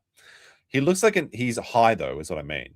And by the way, he was caught leaving like this shop that was like selling Galaxy gas and was caught carrying Galaxy gas canisters. So obviously he's still getting high. But this stream was like such a disaster. He was like, the thing was tracking him and he's like walking around the room and it's like zooming in on his toes and shit. He's got like this AI girlfriend that's operating the camera now. It's I think it's like an Osmo, maybe that's the one, like the gimbal. For June 5. Stay tuned for more. So where is the coffee factory? Well, it may have been hiding in plain sight the whole time. A tip from Felt Brand Felt. Love the name. Is there a Felt Brand Felt in the audience right now? I feel like I've seen that name before. by the way, pointed out that on the CBC website today, it talks about the local Wasatch Front area of Utah. Well, this is where Mill Creek Coffee Roasters is, and I reached out to them again, and they declined to comment. So I'll keep trying. Many people have sent incredible tips to try and locate the coffee factory's white label origins. Wait a second. Sorry, we interrupt this. I just got to show you. Okay, is that a real Rackets pick? Like, if I don't show you, you might not realize that this is true. I think this is from Alyssa Clips' channel, right? I can probably find this very quickly. I just need to open my tab because I reset everything. So let me see. What is it? Alyssa Clips. Alyssa Clips. All right, let's see. This, I'm not even joking about this. This is one of the most insane streams I've ever seen. It's just so boring. There's no reason to really watch it except for this one person in chat because I care about each and every one of you. So much so that I'll derail an entire show just to entertain one person. Was it this one? This is one of them. Where's the other one? Oh, here it is. This is one of the most schizo things I've ever seen. The quartering. So he's got like this. He's got this stream. By the way, he's fat in this clip. The tummy has returned. Chunkata has returned, but he sets up this AI camera, and look like I don't know what to describe this as. He looks rough. He looks rough. He looks fucking rough. And the camera's like following him, and it's like it's the most deranged thing that I've ever seen. But he doesn't really say anything, and he's just like walking around the room and stuff. And the camera's like, he's like, "Oh, I'm gonna have an automated camera. I'm gonna revolutionize live streaming by using this." So you can even see the ceiling at some point in this, and you can confirm that the ceiling cats are in fact there. Maybe not in this clip in particular, but like there's one where it like looks up. It's very funny. By the way, got to give a shout out to Spidey Tap with $100. Let's fucking go, a red boy. I don't know, guys. Do you want to watch this like schizo thing at some point? If the chat really wants to, we can. I've got a folder with all the Ricada stuff, but like I usually wait until there's like a news story about it. But like he hasn't done anything interesting. Like he just talks about Kurt's cooking and stuff. Like if he gets high and gets arrested again, there'll definitely be a show. But I mean, I think he's figured out the secret, which is just be boring and be an actual coke addict. It's just in his back room. You can see all these books that he's never read before as well. All right, we'll get back to the Luther Morgan video. So that's the segue. Oh wait, no wait, there's one more. Like he actually shows his the camera betrays him and he shows his toes. Joke. Why are you looking? The camera gets fixated on his toes and it like exposes him. That he has like silver nail polish in this clip. He's in a weird sort of, I don't know, backroom dimension purgatory. So it's where he belongs. Self and helper. All right, let's get back to it. So, love the name, by the way. Before we interrupted this program for the nonsense. Pointed out that on the CBC website today, it talks about the local Wasatch Front area of Utah. Well, this is where Mill Creek Coffee Roasters is, and I reached out to them again, and they declined to comment. So I'll keep trying. Many people have sent incredible tips to try and locate the coffee factory's white label origins. Myself and helpers are running down those leads. It's just hard to get a response from them to confirm or deny if they're a white label company. I'm going to buy a webcam after today's stream, okay? Enough is enough. I'm tired of wasting. I'm probably burning out my camera's sensor, but it's not supposed to be even doing this. So what about the regulators? Well, I've gotten a number of tips from viewers advising they have reported Coffee Brand Coffee to Amazon, the state regulators, and the FDA. I know about to shut off too. It's about to give up. It's about to fucking die. Food and Consumer Services has made a FDA referral. I was hesitant to recommend taking action against Coffee Brand Coffee at first. I wanted to do my due diligence and provide Jeremy a chance to respond. Well, I've waited and he hasn't responded, updated his packaging, or made any announcement on official Coffee Brand Coffee Twitter or website. In fact, he is aware of the issues because he posted about them on Twitter, but hasn't done anything about them. So I will be sending a referral. I love this. You've got Savvy. I hear that Coffee Brand Coffee is violating the law. Oh my God. What is that? 7 exclamation points. It's over for me. 3 exclamation points. A bunch of terminally online retards don't understand the difference between coffee beans and normal FDA regulations. Well, I actually do understand the difference between those. If they're just coffee beans, you don't need to have this information. If they have added caffeine or if they have flavoring, you do. And I know this because of Luther Morgan's video.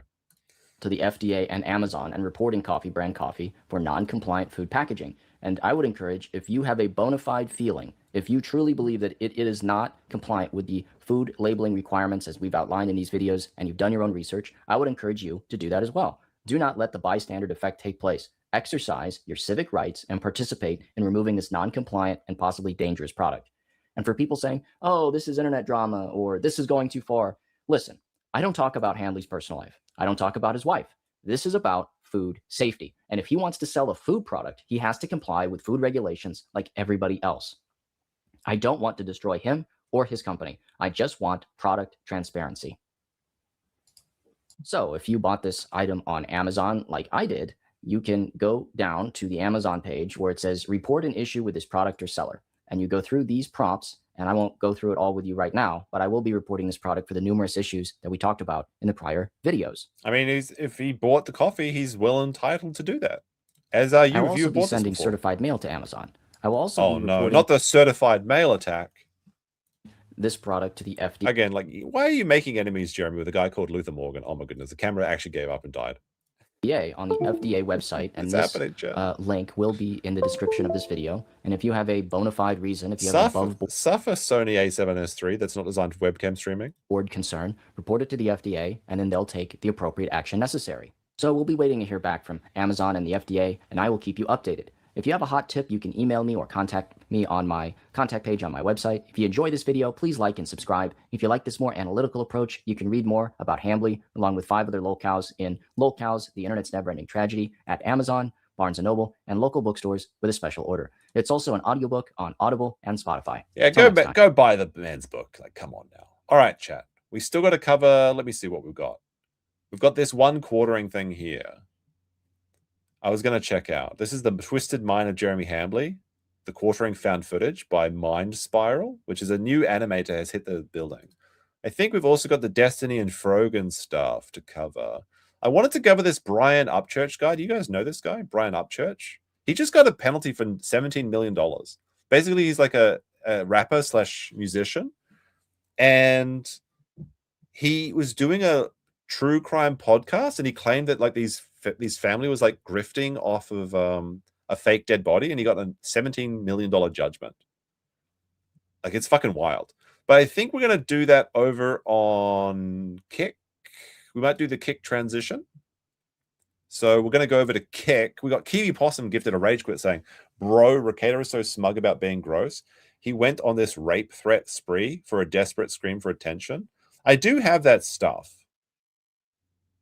What happened with the dead body? I mean, it was put in the ground. There was a funeral for it. So we're going to go over to Kick, and we'll keep going for a while and do the bonus show over there. So if you want to join us over on Kick, I'll post a link in the chat. It's the same channel name as this one. It's just over on Kick. You can spam as many bees. That also gives me a bit of a break for, get some water, change the camera battery, have a bit of a chill, and then we'll continue with the show. So go over to there if you want to join us. If not, then you know what?